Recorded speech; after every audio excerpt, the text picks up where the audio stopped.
இன்னைக்கு ஆண்டவர் என்னுடைய கையில ஒரு மகிமையான ஒரு வார்த்தையை உங்களுக்கு சொல்லும்படி கர்த்தரின் கையில கொடுத்திருக்கிறார். எல்லாரும் உங்க வேத புத்தகத்தை வெளிப்படுத்தின விசேஷம் 3ஆம் அதிகாரம், வெளிப்படுத்தின விசேஷம் 3ஆம் அதிகாரம் 20வது வசனத்தை வாசிக்க கேட்க போகிறோம்.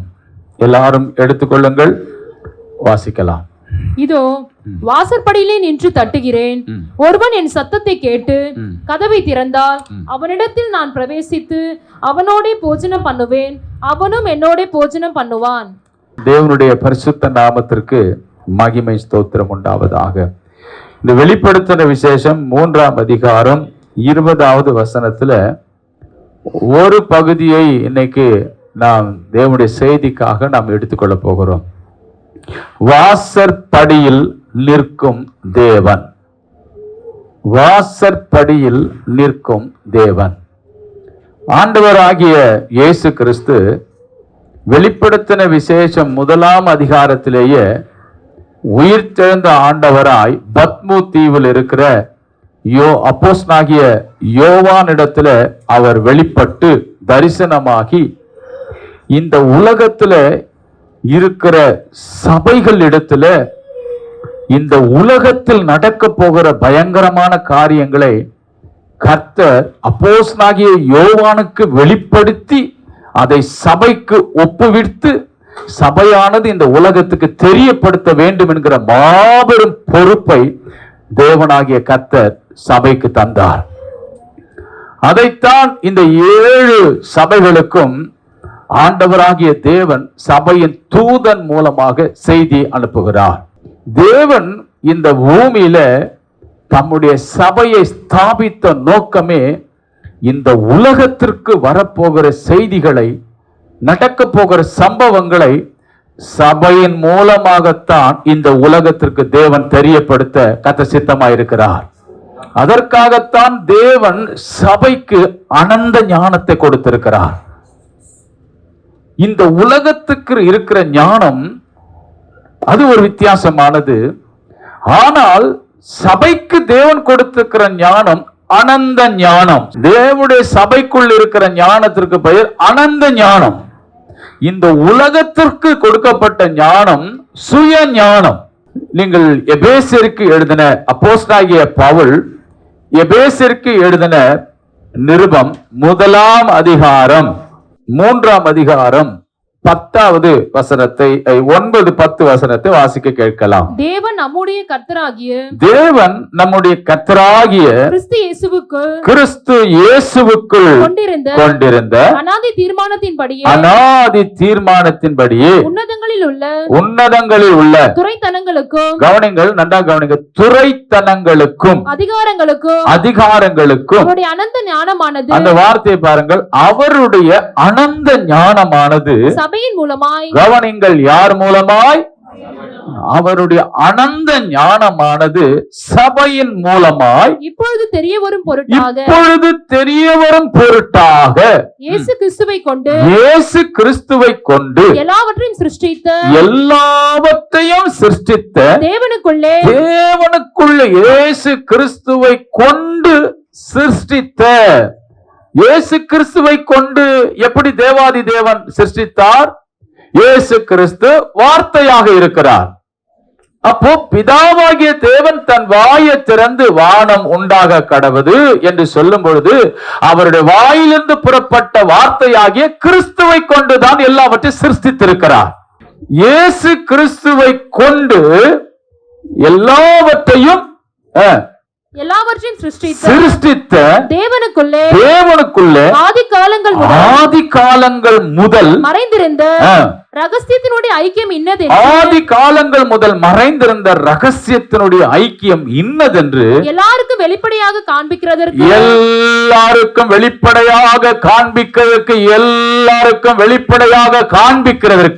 இந்த கிருபை எனக்கு அளிக்கப்பட்டிருக்கிறது. இந்த கிருபை அப்போஸ்தலனாகிய பவுல் சொல்லுகிறார், எனக்கு அளிக்கப்பட்டிருக்கிறது.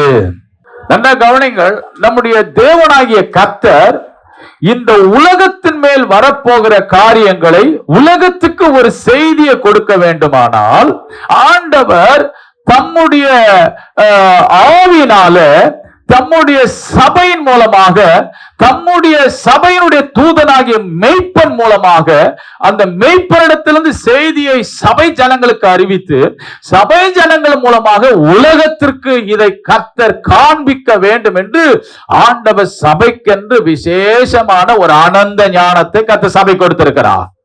அப்ப எல்லா காரியங்களும் இந்த உலகத்திற்கு சபையின் மூலமாகத்தான் கர்த்தர் தெரியப்படுத்த விரும்புகிறார். அப்ப தேவ சபையை உனக்கு ஒப்பானது இந்த உலகத்தில் வேறு ஒன்றுமே இல்லை. உம்மை போல ஒரு மேன்மையான ஒரு ஆர்கனைசேஷன் இந்த உலகத்தில் வேறு ஒன்றுமே இல்லை. உன்னை போல ஒரு மகிமையான ஒரு சபை இந்த உலகத்தில் இல்லவே இல்லை. கர்த்தருக்கு ஸ்தோத்திரம். கவனிங்கள், அனந்த ஞானம் என்றால் என்ன? இந்த உலகத்திற்கு ஒரு ஞானம் கொடுக்கப்பட்டிருக்கிறது. நன்றாக கவனிங்கள். இந்த உலகத்தில் நடக்கிற செய்திகளை, சம்பவங்களை, நேற்று நடந்ததை இன்றைக்கு சொல்லுவதற்கு பெயர் உலக ஞானம் அல்லது செய்தி, நியூஸ் என்று சொல்லலாம். கர்த்தருக்கு ஸ்தோத்திரம். ஆமென். வடக்கு, தெற்கு, மேற்கு, கிழக்கு 4 திசையிலும் இருந்து இந்த உலகத்துக்கு கிடைக்கிற தகவலுக்கு பெயர் நியூஸ், செய்திகள். நேற்று நடந்ததை இன்றைக்குத்தான் உலகம் சொல்லுவோம். ஆனால் நாளைக்கு நடக்க போகிறதை இன்றைக்கு சொல்லுவதுதான் சபையினுடைய அனந்த ஞானம். Praise the Lord.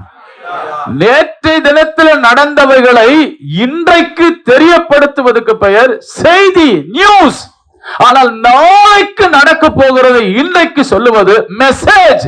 அது வானத்திலிருந்து தான் கிடைக்கும். நியூஸ் என்பது பூமி 4 திசையிலிருந்து கிடைக்கும். ஆனால் மெசேஜ் என்பது பரலோகத்திலிருந்து தான் கிடைக்கும். நேற்று நடந்தது இன்றைக்கு சொல்லுவது உலகத்தின் செய்தி. நாளைக்கு என்ன நடக்க போகிறது என்பதை இன்றைக்கு தெரியப்படுத்துவதுதான் சபையினுடைய அனந்த ஞானம். அதனாலதான் இந்த உலகத்தை எல்லாரும் அழித்து விடலாம், ஆனால் இந்த கல்லின் மேல் சபையை கட்டுவேன், பாதாளத்து வாசல்கள் அதை பாதாளத்து வாசல்கள் ஏன் மேற்கொள்ள முடியாது என்றால் சபைக்கு தேவன் அனந்த ஞானத்தை கொடுத்திருக்கிறார். நாளைக்கு ஒன்று சபைக்கு வரப்போகுது என்றால் கர்த்தர் சபைக்கு தெரியப்படுத்தாமல், தம்முடைய தீர்க்கதரிசிகளுக்கு தெரியப்படுத்தாமல் கர்த்தர் ஒன்றை செய்ய மாட்டார். அல்லேலூயா. வாசித்து பாருங்கள். ஆமோஸ் 3ஆம் அதிகாரம், ஆமோஸின் தீர்க்கதரிசன புஸ்தகம் 3ஆம் அதிகாரம் வாசித்து பாருங்கள். அதுல 5, 6, 7 வசனம் என்று நினைக்கிறேன். வாசித்து பாருங்கள். குருவிக்கு தரையிலே சுருக்கு போடாதிருந்தால், குருவிக்கு தரையிலே சுருக்கு போடாதிருந்தால் அது கண்ணியில் அகப்படுமோ? அது கண்ணியிலே அகப்படுமோ? ஒன்றும் படாதிருக்கையில் கண்ணி தரையிலிருந்து எடுக்கப்படுமோ? ஊரில் எக்காலம் ஊதினால் ஜனங்கள் கலங்காதிருப்பார்களோ? கர்த்தருடைய செயல் இல்லாமல் ஊரில் தீங்கு உண்டாகுமோ? கர்த்தராகிய ஆண்டவர் தீர்க்கதரிசிகளாகிய தம்முடைய ஊழியக்காரருக்கு தமது ரகசியத்தை வெளிப்படுத்தாமல் ஒரு காரியத்தையும் செய்யார். அல்லேலூயா. சபைக்கு ஒன்றை வெளிப்படுத்தாமல், தேவ பலிபீடத்துல ஒன்றை வெளிப்படுத்தாமல், உலகத்துல எந்த சாஸ்திரக்காரனுக்கோ, மந்திரவாதிக்கோ, குறி சொல்றவனுக்கோ ஆண்டவர் வெளிப்படுத்த, சத்துரு வெளிப்படுத்த, பிசாசு வெளிப்படுத்த தேவன் விடவே மாட்டார். இந்த உலகத்துல எந்த ஒரு காரியத்தை வெளிப்படுத்த வேண்டுமானால் அந்த வெளிப்படுத்தக்கூடிய பரலோகத்தினுடைய பிரதிநிதி தான் தேவனுடைய சபை. அல்லேலூயா. எவ்வளவு மகிமையான இடத்தை உட்கார்ந்து இருக்கிறோம் நாம தெரியுமா? ரட்சிக்கப்பட்ட கர்த்தரால் ரட்சிக்கப்பட்ட ஜனமே, உனக்கு ஒப்பானவன் யார்? நீ மகிமை பொருந்தின பட்டயமாயிருக்கிறாய். ஹல்லேலூயா. ஆண்டவருக்கு மகிமை ஸ்தோத்திரம் உண்டாவதாக. ஆகவே இந்த கடைசி காலத்துல ஆண்டவர் தம்முடைய செய்திகளை, தம்முடைய இருதயத்தை ஆண்டவர் சபையின் மூலமாகத்தான் தெரியப்படுத்தி, சபையின் மூலமாக கர்த்தர் இந்த உலகத்தில் இருக்கிற மக்களுக்கு கர்த்தர் செய்திகளை கர்த்தர் கொடுக்க விரும்புகிறார். மறுபடியும் சொல்லுகிறேன், டிவியில வாசிப்பதும் உலகத்துல பத்திரிகை தாள்கள்ல வருவதும் செய்திதான். நீங்கள் பலிபீடத்தில் கேட்பதும் செய்திதான். ஆனால் நீங்கள் அவைகளை ஆங்கிலத்தில் வாசித்து பார்த்தால் உலகத்தில் வருகிற செய்திகளுக்கு பெயர் நியூஸ். Praise the Lord. ஆனால் வானத்திலிருந்து வருகிற செய்திக்கு பெயர் மெசேஜ். கர்த்தருக்கு ஸ்தோத்திரம். இந்த உலகத்துல இருந்து வருகிற செய்திகள் நேற்று நடந்ததை இன்றைக்கு சொல்லுவோம், ஆனால் நாளைக்கு நடக்க போகிறதை இன்றைக்கு சொல்வதுதான் மெசேஜ். அது தேவனிடத்திலிருந்து மாத்திரமே வரும். அதுவும் நேரடியாக சேட்டலைட்டினுடைய கனெக்ஷன் மூலமாக அரசாங்கத்திடத்துல போய் அப்புறம் சபைக்கு வராது. அரசாங்கத்துக்கு சபை மூலமாக தாயா செய்தி போகும். ஹல்லேலூயா, ஹல்லேலூயா.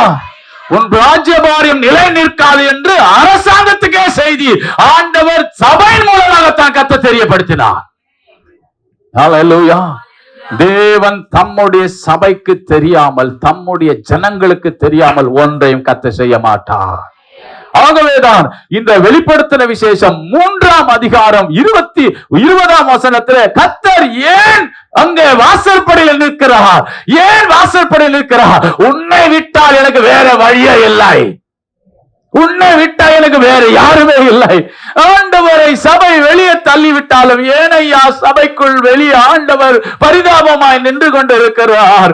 ஏன் ஆண்டவர் உலகத்தில் இருக்கிற யாரையால் மூலமாக செய்தியை பகிர்ந்து கொள்ளலாமே, ஏன் சபையின் வாசலில் ஆண்டவர் நின்று கொண்டிருக்கிறார்? நீங்கள் எபேசியர் 1 நீங்கள் வெளிப்படுத்தின விசேஷம் 2ஆம் அதிகாரத்துல முதல் அங்க வசனத்துல எபேசு சபையை குறித்து எழுதப்பட்டிருக்கும். எபேசு சபையில அவர் 7 நட்சத்திரங்களை கையில ஏந்தினவராய் பொன் குத்து விளக்குகள் மத்தியில ஆமென் அவர் உலாவி கொண்டிருந்தாராம். முதல் சபையில 7 விதமான சபைகளில முதல் சபை எபேசு சபை. இந்த கவனிங்க, இந்த 7 விதமான சபைகளுக்கும் 7 விதமான ஆவிக்குரிய அர்த்தங்கள் உண்டு. நல்லா நீங்க கவனிக்கணும். இந்த முதல் சபையில ஆண்டவர் தன்னை எப்படி காண்பிக்கிறார்? அவர் உலாவினாராம். அதாவது கவனிங்கள், அப்போஸ்தலருடைய காலகட்டத்துல பங்கு பங்காக வகை வகையாக ஒவ்வொரு காலகட்டத்துல கர்த்தர் ஒவ்வொரு சபையை, ஒவ்வொரு சபையினுடைய பிரிவை கர்த்தர் பயன்படுத்தி வந்திருக்கிறார்.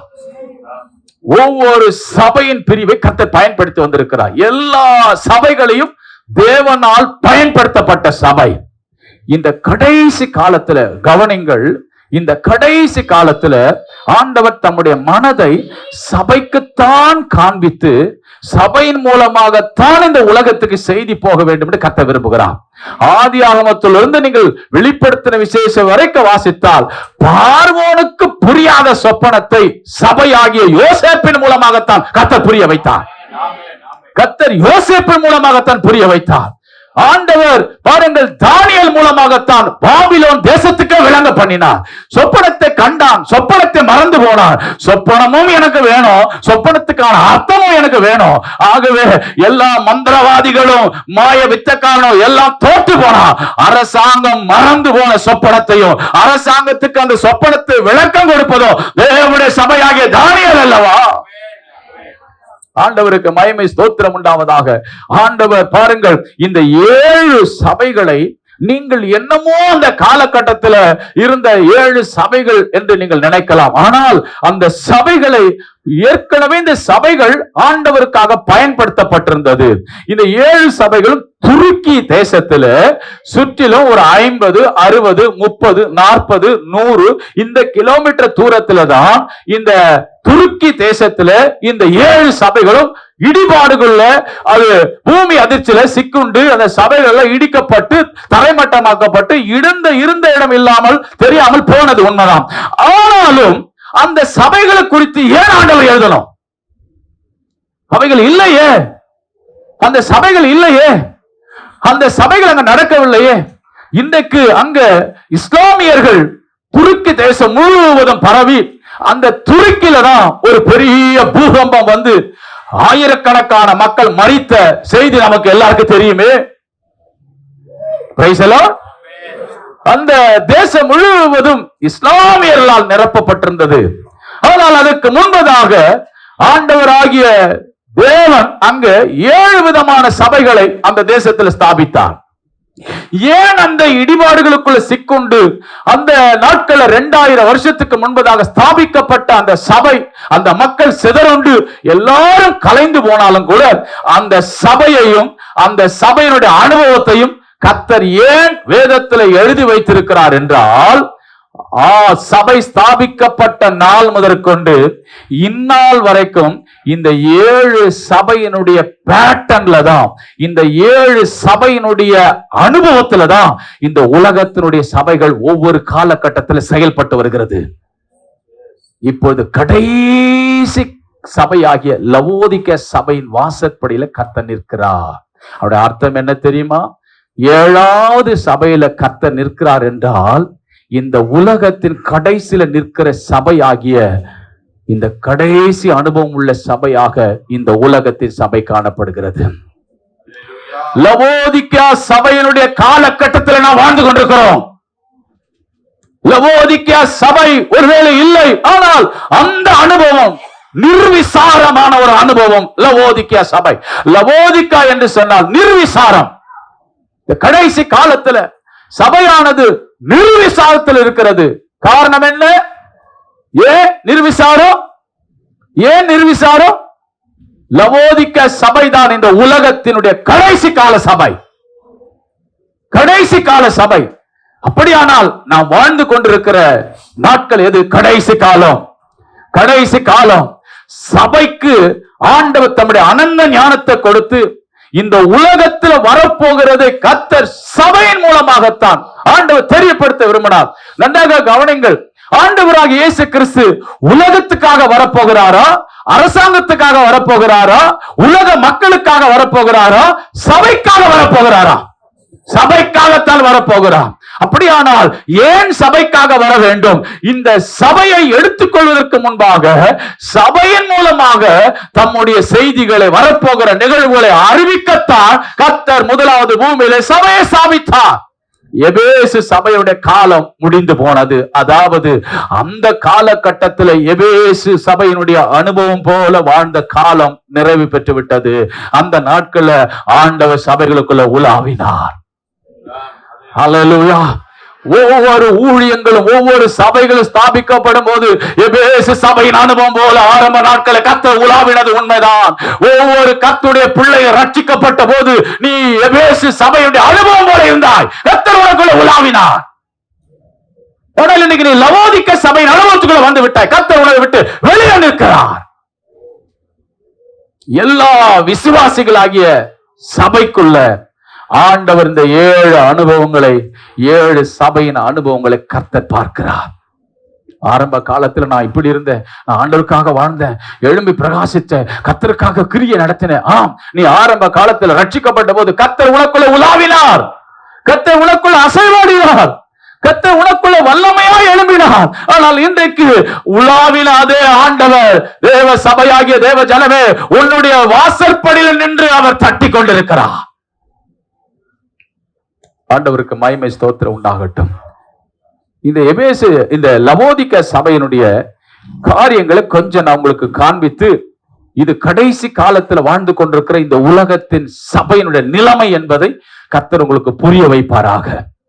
அப்படியானால் சபை என்று சொன்னால் கட்டடங்களை நீங்கள் மீன் பண்ணாதீங்க. கட்டடங்களை பார்க்க கூடாது. அந்த கட்டடத்துக்குள்ள வருகிற ஜனங்கள் தான் தேவனுடைய சபை.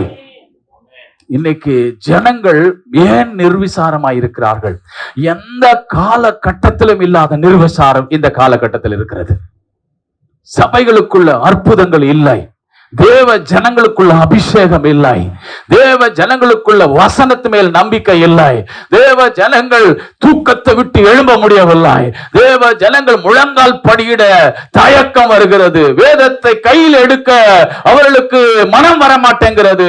சபைக்கு ஓடி வருவதற்கு உற்சாகம் இல்லை. ஒரு காலத்தில் கர்த்தர் உலாவினார், எபேசு போல உலாவினார். ஒரு காலத்துல சிமிர்னாவை போல இருந்தோம். அல்லேலூயா.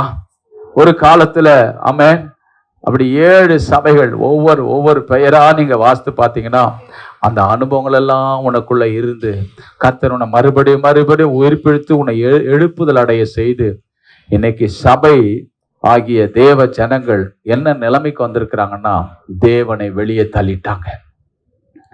ஆனாலும் கர்த்தர் டாடா பாய்ன்னு சொல்லி பரலோகம் போயிட்டு அவர் வேறொரு உலகத்தை உருவாக்காம ஏன் அவர் வாசற்படியில, சபையின் வாசற்படியில நிக்கிறார்னா, கர்த்தருக்கு ஸ்தோத்திரம், ஆண்டவர் சபையை எடுத்துக்கொள்ளணுமே, இந்த சபையை தம்மோடு கூட்டிட்டு போகணுமே, இந்த சபையின் மூலமாகத்தான் இந்த உலகத்துக்கு நிறைய காரியங்களை செய்தாரு.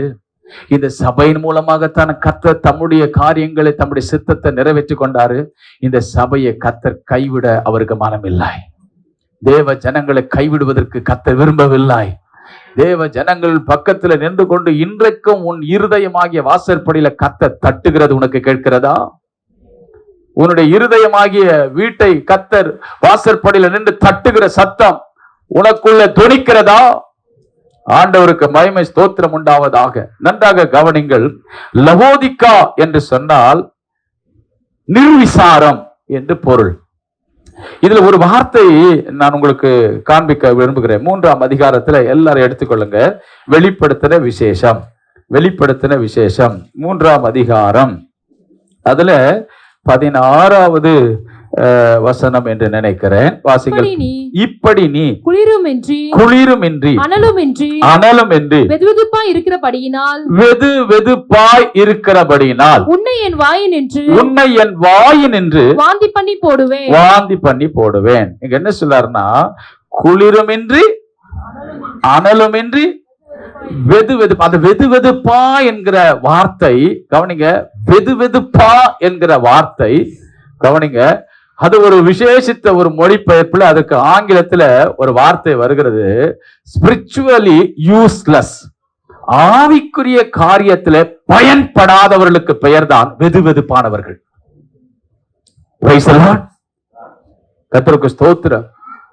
அதுல அழகாக பிராக்கெட்ல அதற்கு ஒரு அர்த்தம் கொடுக்கப்படும். ஸ்பிரிச்சுவலி யூஸ்லெஸ், ஆவிக்குரிய காரியத்துல பயன்படாதவர்கள். ரட்சிக்கப்பட்டுட்டாங்க, சபைக்கு வராங்க, ஆண்டவருடைய பிள்ளையா வாழுறாங்க, பசுத்த பந்தில பங்கு பெறுறாங்க, எல்லாவற்றையும் வேதத்தை வாசிக்கிறாங்க, சபை கூடுகையில வராங்க. ஆனா ஆவிக்குரியவராய் இருக்கிறார்கள், ஆவிக்குரியவர்களாய் பயன்படவில்லை. கர்த்தருக்கு ஸ்தோத்திரம். அந்த சபையை பார்த்து தான் இன்னைக்கும் இந்த கடைசி காலத்துல முழு உலகத்திலேயும் இந்த லவோதிக்கே சபையின் அனுபவம் செயல்பட்டு கொண்டிருக்கிறது. ஆவிக்குரிய வாழ்க்கையில பயன்படுகிறது இல்லை. ஆவிக்குரிய வாழ்க்கையில சபை பயன்படுகிறது இல்லை.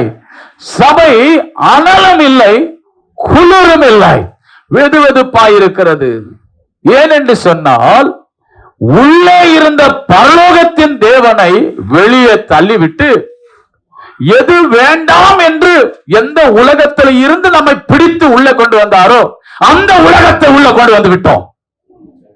உலகத்தை சபை உள்ள கொண்டு வந்து விட்டு ரட்சித்த தேவனை சபை வெளியே அனுப்பிவிட்டது.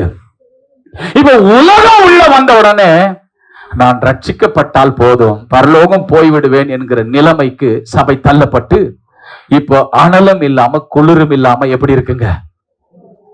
ஆவிக்குரிய வாழ்க்கையில உபயோகமற்றவர்களாய் காணப்படுகிறார்கள். அல்லேலூயா. ஒருவர் ரட்சிக்கப்பட்டால் அதனுடைய பின்விளைவு என்ன? இன்னொருவரை ரட்சிப்புக்குள் நடத்த வேண்டும். அல்லேலூயா. நான் உங்களுக்கு ஏற்கனவே அடிக்கடிக்கு சொன்ன ஒரு பகுதி தான். அந்த குருடனை பர்திமேயுவை கர்த்தர் அவனுடைய பார்வை கொடுத்த உடனே சகேயு இயேசுவை பார்க்க வகை தேடுறான். ஏன்னா அதே பட்டணத்துல தான் பல ஆண்டு காலமா பிறவி குருடனா இருந்து அவனுடைய வீடு, சகேயுடைய வீடு எரிகோ பட்டணத்தில் இருக்கிறது. அவன் ஒரு பெரிய அதிகாரி.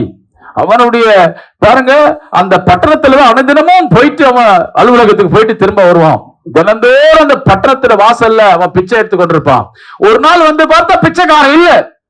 இயேசு திரளான கூட்டத்துல போயிட்டு இருக்கிறாரு. திரளான கூட்டம் அவருக்கு பின்னாடி போயிட்டு இருக்கிறது. இது என்ன இவ்வளவு கூட்டமா இருக்கு விசாரிக்கிறான். பர்திமேயு என்கிற ஒரு குருடனுக்கு, பிறவி குருடனுக்கு இயேசு பார்வை கொடுத்துட்டார்.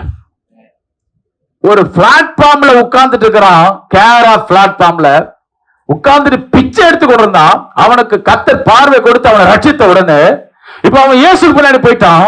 இப்ப ஒரு பணக்கார, ஒரு அதிகாரி, ஒரு பெரிய தலைவன் அவன் எங்க போயிட்டான் தெரியுமா? இயேசுவை பார்க்க வகை தேடுறான். யார் மூலமா?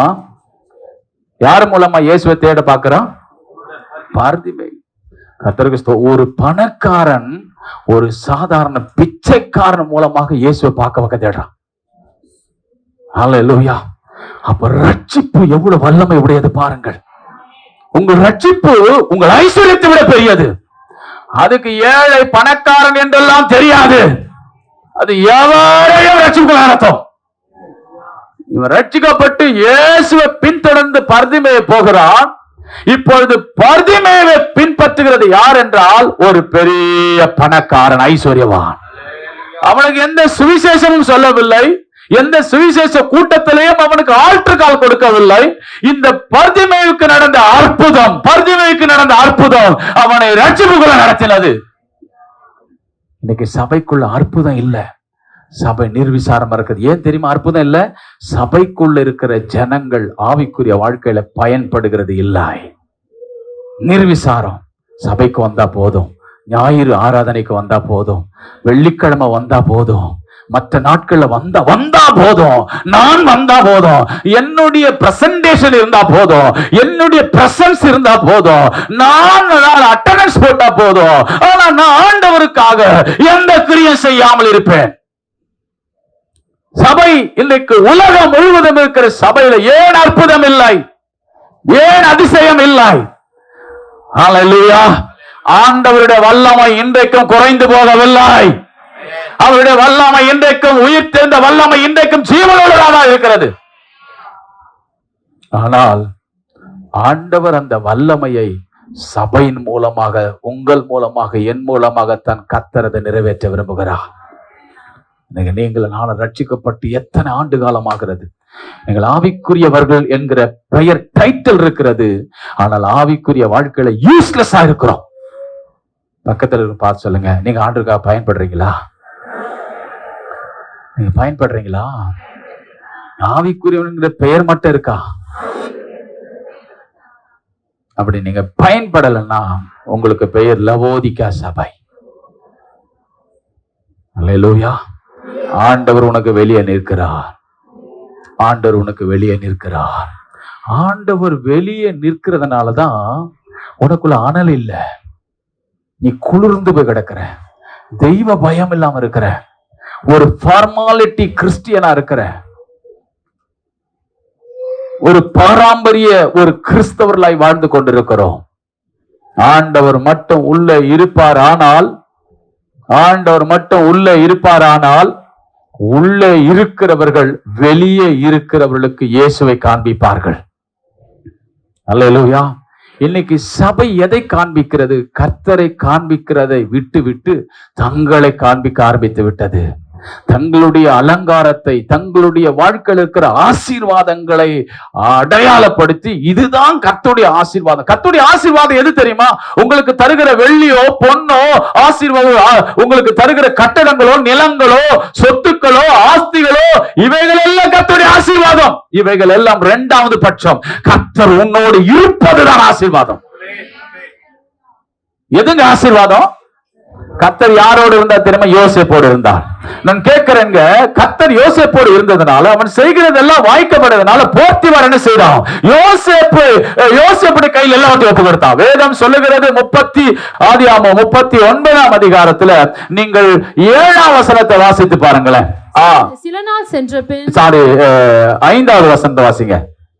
அவனை தன் வீட்டுக்கும் தனக்கு உண்டான எல்லாவற்றிற்கும், அவனை யோசேப்பை பாருங்க, தனக்கும் தன் வீட்டிற்கும் தனக்கு உண்டான எல்லாவற்றிற்கும்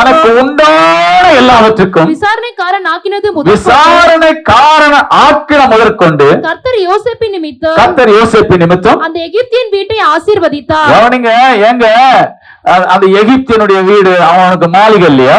அவனுக்கு அரண்மனை இல்லையா? அவனுக்கு வேலைக்காரங்க இல்லையா? அவனுக்கு ஆஸ்தி இல்லையா? ஐஸ்வர்யம் இல்லையா? பாருங்க, பார்வோனுக்கு அடுத்த ஸ்தானத்தில் இருக்க ஒரு அதிகாரிங்க கர்த்தர் அவனை ஆசீர்வதிச்சா. அப்ப ஏற்கனவே இருக்கிறதுல என்ன? அவனுக்கு ஏற்கனவே இருக்கிறதுல என்ன? நல்ல அதிகாரத்தில் இருக்கிற, நல்ல அரண்மனை போல வீட்டில் இருக்கிற, அது ஒரு ஆசீர்வாதம் இல்லையா? இந்த இந்த இந்த இந்த இவன் பார்க்கிறான், போர்த்திபார் பார்க்கிறான், தன்னை பார்க்கிறான், தன் வீட்டை பார்க்கிறான். எத்தனையோ விக்கிரக போட்டோ இருக்கிறது, சிலைகள் இருக்கிறது, என்னென்னமோ இருக்குது. ஆனா ஒரு தெய்வமும் தன்னோடு கூட இல்லை என்பதை அவன் உணர்ந்தான். எகிப்தின் தெய்வங்கள் ஒன்றுமே அவன் கூட இல்லை. ஆனா தான் வீட்டுல வந்து அடிமையை பார்க்கிறான். அவனோட ஒருத்தர் இருக்கிறாரு, அவன் கூடவே ஒருத்தர் உணர்கிறாரு. யாரா இவரு? ஹல்லேலூயா. அப்பதான் இந்த போர்த்திபாருக்கு புரிஞ்சது, மாடி மாளிகை ஆஸ்தி ஐஸ்வர்யம் இவைகள் எல்லாம் கர்த்தருடைய ஆசீர்வாதம். அவர் கூட இருப்பதே ஆசீர்வாதம். அவர் உன்னோடு கூட. அப்படி சபைக்கு உள்ள இருந்த ஆண்டவர் சபையை விட்டு வெளியே போனார். சபை என்று சொல்ல மறுபடியும் சொல்லுகிற கட்டடம் அல்ல, நீதான் சபை, நீதான் சபை. உன்னோடு இருப்பதுதான் கர்த்தர் இருப்பது ஆசீர்வாதம். உன்னை விட்டு கர்த்தர் வெளியே போவாரானால் நீ ஆசீர்வாதத்தை இழந்துட்ட. நிறைய பேர் என்ன நினைக்கிறாங்க, பரவாயில்ல எனக்கு எல்லாமே இருக்குது, ஆண்டவரின் ஆசீர். இதெல்லாம் ஆசீர்வாதத்தினுடைய இரண்டாவது பட்சம். அந்த முதல் ஆசீர்வாதம் என்ன தெரியுமா? தேவன் உன்னோடு இருக்கிறாரா? தேவன் உன்னோடு இருக்கிறாரா? கர்த்தர் உன்னோடு இருப்பதே கர்த்தருடைய ஆசீர்வாதம். பாருங்கள், இந்த இந்த இந்த சபையினுடைய 3 விதமான நிலையை உங்களுக்கு நான் காண்பித்து, ஆண்டவர் எதற்காக இந்த சபையினுடைய வாசற்படியில நிற்கிறார் என்பதை சொல்லி நான் முடிக்க போறேன். எல்லாரும் கவனிங்க. இந்த சபையினுடைய 3 விதமான நிலைமை. அதாவது நான் மறுபடியும் சொல்லுகிறேன், லவோதிக்கா சபை என்றால் இந்த உலகத்தில் இருக்கிற, இப்பொழுது இருக்கிற, கடைசி காலத்தில் வாழ்ந்து கொண்டிருக்கிற சபை அனுபவத்தை காண்பிக்கிறது. இந்த சபைக்குள் இருக்கிற அனுபவங்கள் இந்த உலகம் முழுவதும் இருக்கிற கடைசி கால சபையின் அனுபவமாக இருக்கிறது. ஆகவே கர்த்தர் வாசற்படியில நின்று சபையின் கதவை தட்ட வேண்டிய அவசியம் என்ன? கர்த்தர் அரசாங்கத்தினிடத்துல போயிருக்கலாம், ஆண்டவன் ஞானியிடத்துல போயிருக்கலாம், கல்விமானிடத்துல போயிருக்கலாம், விஞ்ஞானி இடத்துல போயிருக்கலாம். ஏன் அங்கெல்லாம் ஆண்டவர் போய் தட்டாமல், ஏன் ஐயா திரும்பவும் சபை தள்ளினாலும், சபை வெறுத்தாலும், சபை புறக்கணித்தாலும், தேவ பிள்ளையை நீ ஆண்டவரை விட்டு பின்மாறி போனாலும் ஏன் உன்னிடத்திலே திரும்ப திரும்ப இருக்கிறார் தெரியுமா? உன்னை கொண்டு இந்த உலகத்துக்கு ஏதோ ஒன்றை கற்று செய்ய விரும்புகிறார். ஆண்டவருக்கு மகிமை ஸ்தோத்திரம் உண்டா. சில காரியங்களை நான் உங்களுக்கு சொல்ல கர்த்தர் உதவி செய்வாராக. எல்லாரும் வசனத்தை தயவு செய்து கவனிங்கள். இந்த லவோதிக்கா சபையில நீங்கள் 14 இருந்து நீங்கள் 22 வசனங்கள் வரைக்கும் நீங்கள் குறித்துக் கொள்ளுங்கள். 14 இருந்து 22 வசனங்கள் லவோதிக்கா சபையை குறித்து அதிக வசனங்கள். நான் நினைக்கிறேன் இந்த லவோதிக்கா சபை குறித்து தான் அதிக வசனங்களை ஆண்டவர் பேசியிருக்கிறார் நினைக்கிறேன். கர்த்தருக்கு ஸ்தோத்திரம். மற்ற சபைகளுக்கெல்லாம் ஒரு சில வசனங்களை மாத்திரமே கர்த்தர் சொல்லிவிட்டு, இந்த லவோதிக்கா சபைக்குத்தான், நிர்விசாரமா இருக்கிற இந்த சபைக்குத்தான் கர்த்தர் என்ன செய்கிறார்? அநேக வார்த்தைகளை கர்த்தர் கொடுத்து அந்த சபையை கர்த்தர் என்ன செய்கிறார்? காரியங்களை கர்த்தர் வெளிப்படுத்த விரும்புகிறார். கவனிங்கள். கடைசி காலத்தில் வாழ்ந்து கொண்டிருக்கிற தேவ சபையாகிய தேவ பிள்ளையே, தேவனுடைய ஆலயமாகிய தேவ பிள்ளையே, உன்னில உலாவிக் கொண்டிருந்த கர்த்தர் உன்னை விட்டு வெளியே நிற்கிறார். உன்னை விட்டு வெளியே போனாலும் அவர் திரும்பவும் உன் கதவை தட்டி கொண்டேதான் இருக்கிறார். உனக்காகவே அவர் தட்டி கொண்டே இருக்கிறார். இந்த சபையினுடைய 3 நிலைமையை நீங்கள் தயவு செய்து கவனிங்கள். நீங்கள் 17வது 18வது வசனத்தை நீங்கள் குறித்துக் கொள்ளுங்கள். நீ நிர்பாக்கியம் உள்ளவனும் பரிதபிக்கப்படத்தக்கவனும் தரித்திரனும் குருடனும் நிர்வாணியமாய் இருக்கிறதை அறியாமல். எல்லாரும் கவனிங்க.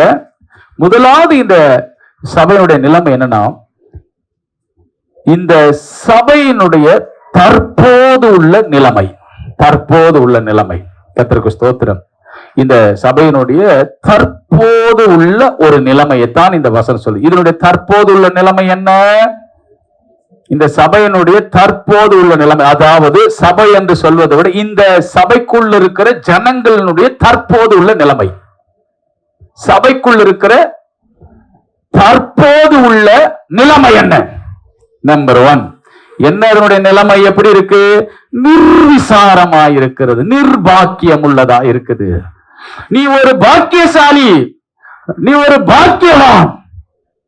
அல்லேலூயா. பாக்கியவானா இருந்த ஜனம், ரட்சிக்கப்பட்ட ஜனமே உனக்கு ஒப்பானவன் யார்? நீ பாக்கியவான். அல்லேலூயா. நான் சொல்லல, வேதம் சொல்லுதுங்க. நீங்க வாசித்து பாருங்க. உபாகமத்தின் புஸ்தகம் 33 கடைசி 2 வசனத்தை வாசிக்க கேட்கலாம். உபாகமம் இஸ்ரவேல் சுகமாய் தனித்து வாசம் பண்ணுவான். யாக்கோபின் ஊற்றானது தானியமும் திராட்சரசமும் கொள்ள தேசத்திலே இருக்கும். அவருடைய வானமும் பனியை பெய்யும். இஸ்ரவேலே நீ பாக்கியவான். கவனிங்கள், இஸ்ரவேலே நீ பாக்கியவான். கர்த்தரால் ரட்சிக்கப்பட்ட ஜனமே, உனக்கு ஒப்பானவன் யார்? உனக்கு சகாயம் செய்யும் கேடகமும் உனக்கு மகிமை பொருந்திய பட்டயமும் அவரே. உன் சத்துருக்கள் உனக்கு இச்சகம் பேசி அடங்குவார்கள். அவர்கள் மேடுகளை மிதிப்பாய் என்று சொன்னார். என்று மோசேயின் மூலமாக கர்த்தர், ரட்சிக்கப்பட்ட ஜனமே நீ பாக்கியவான், உனக்கு ஒப்பானவன் யாருமே இல்லை. தேவ சபைய, நீங்களும் நானும் ரட்சிக்கப்பட்ட உடனே பாக்கியவான்கள் என்கிற பட்டியலில் இடம் பெற்று விட்டோம்.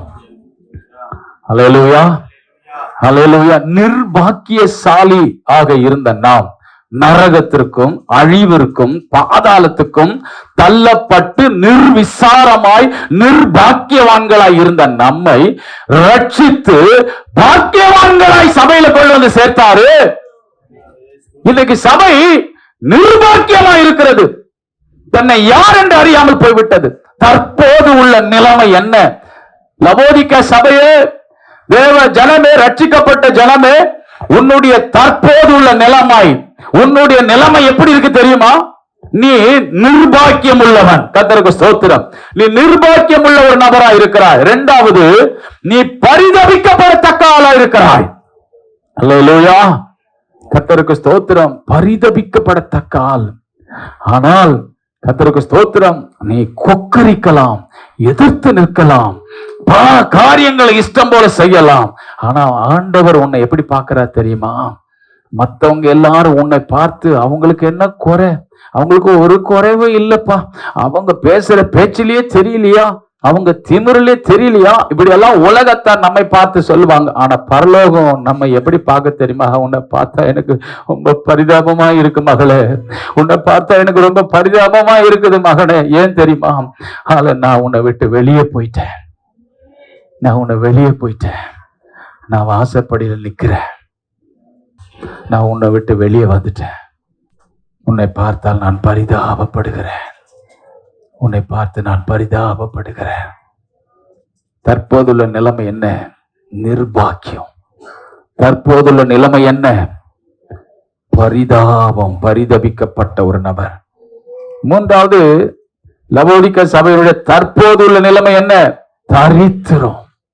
அல்லேலூயா, ஆண்டவருக்கு ஸ்தோத்திரம். என்னங்க தரித்திரம்? ஆண்டவருக்கு ஸ்தோத்திரம். ஆனா அந்த சபை ஹல்லேலூயா என்ன சொல்லுது? தரித்திரன், அடுத்தது குருடன். இந்த 4 காரியத்தை பாருங்க. தற்போதுள்ள நிலைமை இந்த சபைக்கு தெரியல. இது தெரிஞ்சிருந்தா கர்த்தர் எனக்குள்ள இருக்கிறாரா இல்லையான்னு செக் பண்ணிருக்கோம். தற்போது உள்ள நிலைமை அதுக்கு தெரியாம தன் வாழ்க்கையில இல்லாத நிலைமை அதை சொல்லுது. முதலாவது அதனுடைய தற்போதுள்ள நிலைமை. தேவ சபையே, தேவ பிள்ளையே, வாலிபனே, வாலிப பிள்ளையே, உன்னுடைய தற்போதுள்ள நிலைமையை நீ அறிவாயானால் நீ பாக்கியவானாக மாறிவிடுவாய். இன்னைக்கு தேவ சபை தற்போது நான் என்ன நிலைமையில இருக்கிறேன் என்பதை அறிய முடியல. அதனாலதான் கண்கள் குருடாக்கப்பட்டு பிறரை பார்க்கிறோம். அல்லேலூயா, பிறரை பார்க்கிறோம், பிறர் காரியங்களை பார்க்கிறோம். ஆனா நம்முடைய தற்போது உள்ள நிலைமையை நம்மால் பார்க்க முடியவில்லை. உங்க நிலைமையை உங்களால பார்க்க முடியுதா? வேதத்துக்கு ஒரு பெயர் கொடுக்கலாங்க. கர்த்தருக்கு ஸ்தோத்திரம். வேதத்துக்கு ஒரு பெயர் கண்ணாடி. என்னதுங்க? இன்னொரு பெயர் இருக்குது, ஜன்னல். எல்லாரும் பக்கத்தை பார்த்து சொல்லுங்க, நீங்க கண்ணாடியில பாக்குறீங்களா, ஜன்னல்ல பாக்குறீங்களா? சத்தமா சொல்லுங்க. பைபிள கண்ணாடியா பாக்குறீங்களா, ஜன்னலா பாக்குறீங்களா? சரி, இப்ப என்ன பாருங்க. கண்ணாடி என்ன எனக்கு காட்டும்? கவனிங்க, கண்ணாடி ஜன்னல் பிறரைத்தான் எனக்கு காட்டும். நீங்க கண்ணாடியா பாக்குறீங்களா, நீங்க ஜன்னலா பாக்குறீங்களா? பைபிளை வாசிச்சாலே எப்போது ஜன்னலை போலவே எல்லாரையும் பார்க்கிறோம். என்னைக்கு கண்ணாடியா உன்னை பார்க்க வைக்கிறோம், அன்னைக்குதான் தற்போதுள்ள நிலைமை உனக்கு தெரியும். கர்த்தர் உங்களோடு கூட பேசுவாராக. தேவனுடைய நாமத்திற்கு மகிமை ஸ்தோத்திரம் உண்டாவதாக. மறுபடியும் சொல்றேன், லவோதிக்க சபையினுடைய தற்போது உள்ள நிலைமை, இந்த உலகத்தில் இருக்கிற எல்லா சபையினுடைய தற்போது உள்ள நிலைமை என்ன தெரியுமா? எல்லா சபைகளும் எல்லா தேவ ஜனங்களும் எப்படி இருக்க? நிர்பாக்கியம். ஜெபிக்க முடியல, பைபிள் வாசிக்க முடியல, கர்த்தரை தேட முடியல. ஆனால் ஆரம்ப நாட்கள் ஒன்றுமே இல்லாத போது எப்படி ஆவில நிரம்பின, எப்படி சபைக்கு ஓடி வந்தோம், எப்படி கர்த்தரை தேடினோம். இன்னைக்கு நிர்பாக்கியம் உள்ளவளா இருக்கிறோம். நிர்பாக்கியம், தற்போதுள்ள நிலைமை நாம் அறிய முடியல, பரிதவிக்கப்படத்தக்க ஆளா இருக்கிறோம். கர்த்தருக்கு ஸ்தோத்திரம். எல்லாரும் என் மேல போராமப்படுறாங்க, எல்லாருக்கும் என் மேல எரிச்சல். அதனால நமக்கு ஒரு பெருமிதம் இல்லங்க. பரலோகம் உன்னை பார்த்து பரிதாபப்படுது. ஐயோ, நான் உன்னை விட்டு வெளியே வந்துட்டேனே. பரலோகம் உன்னை பார்த்து பரிதாபப்படுது. உனக்கு பாதுகாப்பு இல்லையே. நான் வெளியே நின்றாலும் நான் வாசற்படியில் நிற்கிறேன் தெரியுமா உன்னை காவல் காக்க. தரித்திரன். இந்த லவோதிக்க சபை தற்போதைய நிலைமை என்ன பார்க்குதுன்னா, அது ஆவில துவங்கினது, அது மாம்சத்துல இப்போது வந்து நடுமையத்தில் நின்று விட்டது. என்ன தரித்திரம்? ஆவிக்குரிய தரித்திரம். பொருளாதாரத்துக்கு குறைவு கிடையாது, வேலைக்கு குறைவு கிடையாது, சாப்பாட்டுக்கு குறைவு கிடையாது, வசதி வாய்ப்பு குறைவு கிடையாது. ஆவிக்குரிய காரியத்துக்கு குறைவு வந்து விட்டது.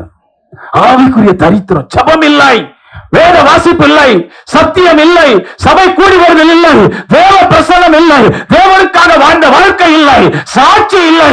ஆவிக்குரிய தரித்திரம். தேடி பார்த்தா வீட்டுக்குள்ள ஒரு ஆவிக்குரிய காரியமும் இல்லை. ஆவிக்குரிய தரித்திரம் சபையை பற்றி பிடித்து விட்டது.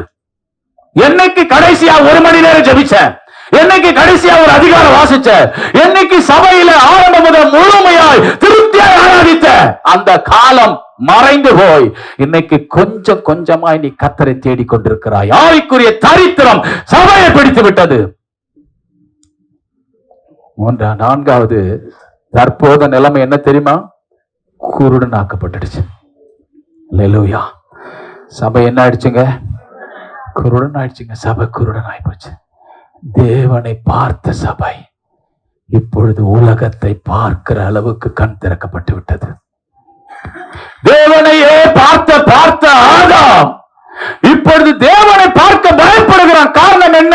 மாம்சத்தின் கண்கள் திறக்கப்பட்டு விட்டது. உலகத்தை பார்க்கலாம், உலகத்தை பார்க்க, உலக காரியங்களை பார்க்க கண் திறக்கப்பட்டு விட்டது.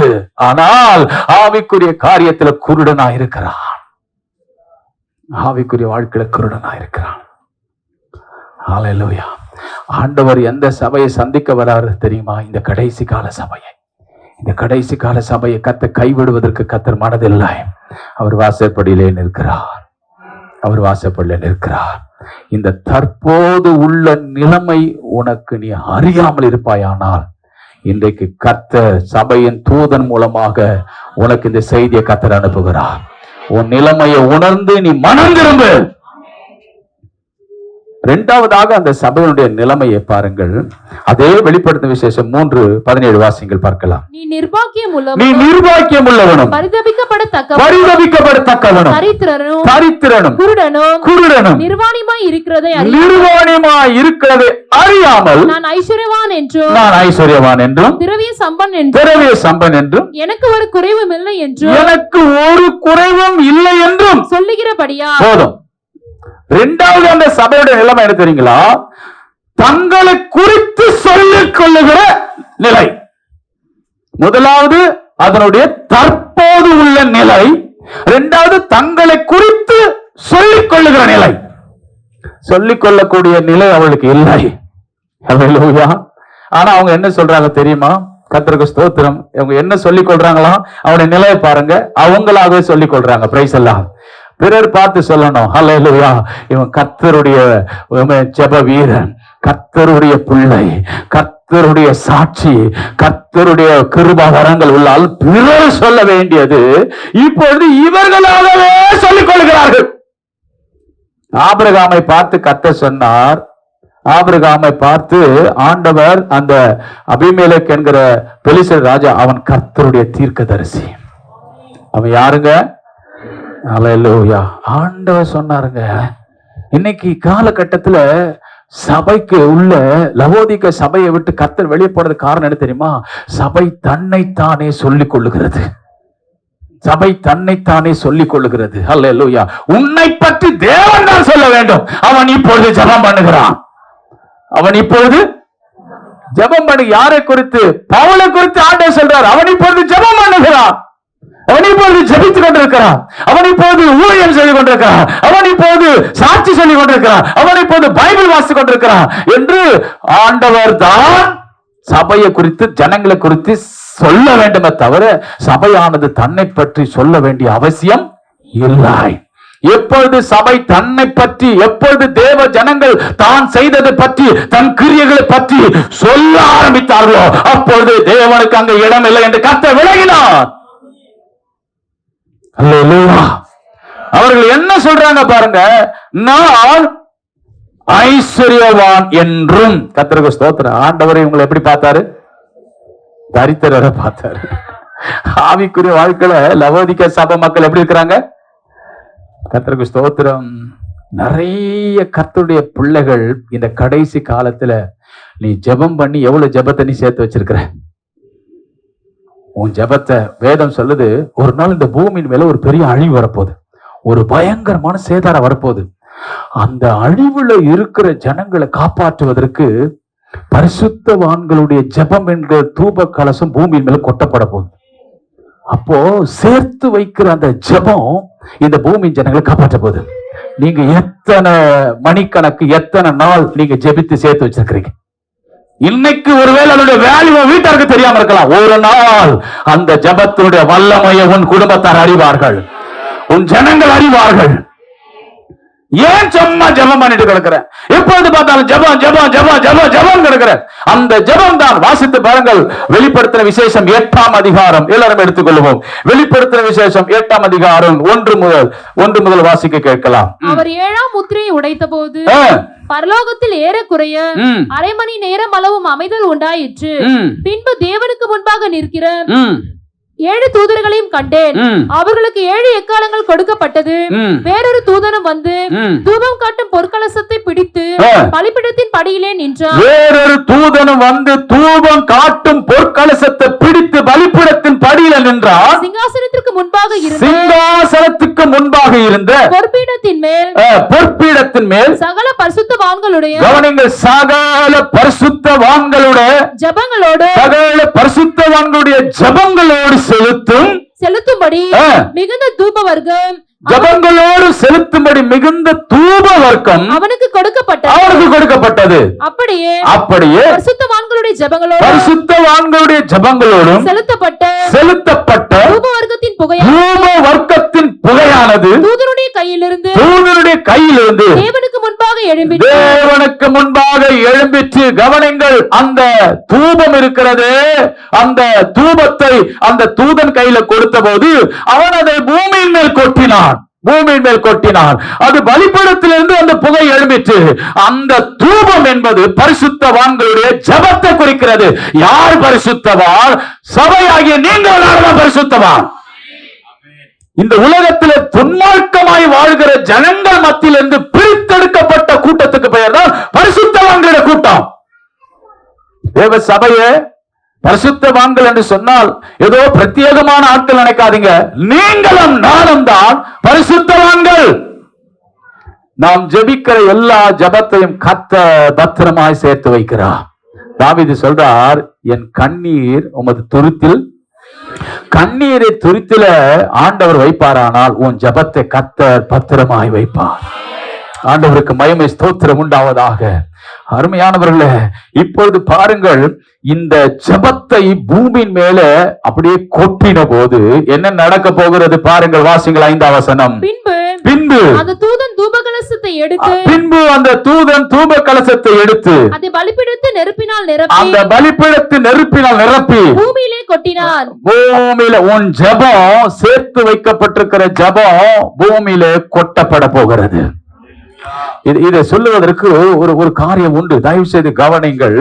இப்பொழுது பூமியில கொட்டினான், உடனே வாசிங்க, சத்தங்களும் இடி முழக்கங்களும் மின்னல்களும் பூமி அதிர்ச்சி உண்டானது. எது? இந்த பூமியில ஜெபித்தார்களே தேவ ஜனங்கள், பரிசுத்தவான்களாகிய தேவ சபை மக்கள், அவருடைய ஜெபம் ஒரு நாளில் இந்த பூமியில ஆண்டவர் கொட்டுவார். சேர்த்து வைக்கிற ஜெபத்தை ஒரு நாள் கொட்டும் போது பூமியில என்ன உண்டாக போகிறதோ? சத்தம் உண்டாகும், பயங்கரமான இடி முழக்கம் உண்டாகும், மின்னல்கள் உண்டாகும், பூமி அதிர்ச்சி உண்டாகும். இந்த உலகத்தின் கடைசியில இதெல்லாம் நடக்கணும்னா இப்பொழுது ஜெபிக்கிறவன் ஜெபத்துடைய வல்லமையை இதுல விளங்கிக் கொள்ளு. ஆண்டவர் சபையை உன் ஜெபம் எவ்வளவு வல்லமையுள்ளது என்று மற்றவனுக்கு காண்பிக்கிறார். அந்த ஜெபத்தை பூமியின் மேல கொட்டும் போது பயங்கரமான சத்தம் வருமா, பூமி அதிர்ச்சி வருமா, இடி மின்னல்கள் வருமா, கர்த்தருக்கு ஸ்தோத்திரம், இடி முழக்கங்கள் வருமா. அப்படியானால் இந்த ஜெபத்தினுடைய வல்லமையை ஆண்டவர் இதில் மறைத்து வைத்திருக்கிறார். ஹல்லேலூயா. இன்றைக்கு சேர்த்து வைக்கிற ஒவ்வொரு ஜெபமும் இந்த உலகத்தின் முடிவுல இந்த கிரியை அது காண்பிக்கனா, இப்போது நீ வாழ்கிற இந்த காலகட்டத்திலேயே கர்த்தர் அந்த ஜெபத்துடைய மேன்மையை உனக்கு கர்த்தர் காண பண்ணுவாராக. ஹல்லேலூயா, ஹல்லேலூயா, ஹல்லேலூயா. ஜெபம் பயங்கரமான சத்தத்தை உண்டாக்குறதாம். கர்த்தருக்கு ஸ்தோத்திரம். இந்த உலகத்துல உனக்கு விரோதமாய் உனக்கு எதிராக நிற்கிற எவருமே அவர்கள் என்ன சத்தம் போட்டு வந்தாலும் ஆண்டவருக்கு ஸ்தோத்திரம், பவுலும் சீலாவும் பயங்கரமாக ஆண்டவர் சமூகத்தில் ஆராதித்து துதித்து ஜெபம் பண்ணி கொண்டிருக்கும் போது ஆண்டவர் சிறைச்சாலைக்குள்ள இறங்கி ஆண்டவர் அந்த ஜெபத்தை கேட்டு அது ஆண்டவர் கதவுகளை திறந்தார். உடனே அங்க இருந்த காவல்துறை அதிகாரி பட்டயத்தை எடுத்து உருவி அவன் தன்னை கொலை செய்து கொள்ளும் போது, நீ உனக்கு ஒன்றும் கெடுதியை நீ செய்து கொள்ள வேண்டாம் சொன்ன உடனே அவன் உயிரை காப்பாற்றப்பட்டான். அவன் உடனே என்ன சொன்ன? ஆண்டவமாரே, ரட்சிக்கப்படுவதற்கு உரத்த சத்தத்தோடு இப்படிப்பட்ட சத்தங்கள் எழும்பும் ஐயா. உன் ஜெபத்துக்கு ரட்சிப்பின் சத்தம் கேட்கப்படும். நீதிமானுடைய கூடாரத்திலே ரட்சிப்பின் கம்பீர சத்தம் உண்டாகும் ஐயா. உன் ஜெபத்துல இவ்வளவு பெரிய வல்லமை இருக்கிறது தெரியுமா? நீ ஜெபித்து பார், உன் கூடாரத்துல எந்த கூடாரத்துல அழுகை சத்தம், துக்கத்தின் சத்தம், வேதனை சத்தம் இருக்கிறதோ அந்த கூடாரத்துல உன் ஜெபம் ஒரு நாள் ரட்சிப்பின் சத்தத்தை உண்டாக்கும். ஆண்டவருக்கு மகிமை ஸ்தோத்திரம் உண்டாவதாக. ஆகவே எனக்கு அன்பானவர்களே, இந்த சபையினுடைய இரண்டாவது நிலைமை என்ன தெரியுமா? அது நான் ஐஸ்வர்யவான், இரண்டாவது நான் திரவிய சம்பன்னன், எனக்கு ஒரு குறைவும் இல்லை என்று சொல்லுகிற சபை. இன்னைக்கு கடைசி காலத்துல பாருங்க, யாருமே தங்களுடைய குறைவை சொல்லுகிறது இல்லை, எல்லாருமே தங்கள் வாழ்க்கையில இல்லாததை சொல்லுகிறார்கள். ஆண்டவர் பரிதாபமா பார்க்கிறாரு. ஐயோ நீ தரித்திரனா இருக்கிறப்பா, நீ குருடனா இருக்கிறப்பா அப்படின்னு கர்த்தர் பார்க்கிறாரு. பரலோகத்துக்கு போகிற வழி தெரியாம நரகத்துக்கு பக்கம் போறியாப்பா, அப்ப நீ குருடன் தானப்பா. பரிசுத்தத்துக்கு நேரம் போகாம பாவத்துக்கு நேரம் போறியாப்பா, நீ குருடன் தானே. நான் ஐஸ்வர்யவான், நான் திரவிய சம்பன்னன், அது மாத்திரமல்ல எனக்கு நீ சொல்லுகிற, ஆனா உன் தற்போது உள்ள நிலைமை உனக்கு தெரியல. ஆனா உன் தற்போது உள்ள நிலைமையை நீ புரிந்து கொண்டால் ஹல்லேலூயா, நான் மறுபடியும் உனக்குள்ள நான் வருவதற்கு ஆயத்தமா இருக்கிறேன். உன் தற்போது உள்ள நிலைமையை நீ உணராமல் இல்லாத ஒரு நிலைமையை நீ சொல்லிக் கொண்டிருக்கிறாய். மாய்மாலம் சபைக்குள்ள வந்து விட்டது. சபைக்குள்ள இல்லாததுதான் காணல் நீர்க்காட்சி. நீங்கள் பார்த்திருக்கிறீங்களா? காணல் நீர்க்காட்சி அப்படியே வெயில்ல பாத்தீங்கன்னா அப்படியே ரோட்ல அப்படியே தண்ணீர் ஓடுற மாதிரி தெரியும். பார்த்திருக்கீங்களா? கிட்ட போனீங்கன்னா அது இருக்காது. இதுக்கு பேர் தான் மாய்மாலம். இருக்கிறது போன்று தோரணை, ஆனால் கிட்ட போனா இருக்காது. இதுக்கு பேர் தான் மாய்மாலம். உங்ககிட்ட இந்த நிலைமை இல்லவே இல்லை, ஆனா இருக்கிறது போன்ற ஒரு தோரணையை நீ பேசி சொல்லிக் கொண்டிருக்கிறாய். நான் சொல்லுவான், என்கிட்ட அந்த கிருபை இருக்கு, இந்த கிருபை இருக்கு, அது இருக்குது, இது இருக்குது, அப்படி இருக்குது. நீ ஒரு ஐஸ்வர்யவான் என்றும், நீ உன்னுடைய வாழ்க்கையில ஒரு திரவிய சம்பன் என்றும் எனக்கு ஒரு குறைவும் இல்லை. அப்ப பரலோகம் பார்க்கிற பார்வை பொய்யா? தேவன் பார்க்கிற பார்வை பொய்யா? தேவன் சொல்றாரு, உன்னை பார்த்தா எனக்கு பரிதாபமா இருக்கிறது. உன்னை பார்த்தால் ஐயோ நீ குருடனா இருக்கிறாய், இருக்கிறாய்? கர்த்தருடைய ஆவியானவர் சபையோடு பேசுவாராக. தற்போதுள்ள நிலை தங்களை குறித்து சொல்லுகிற நிலை. ஆனால் மூன்றாவது ஒரு நிலை உங்களுக்கு நான் சொல்லி தர போறேன். எல்லாரும் கவனிங்க.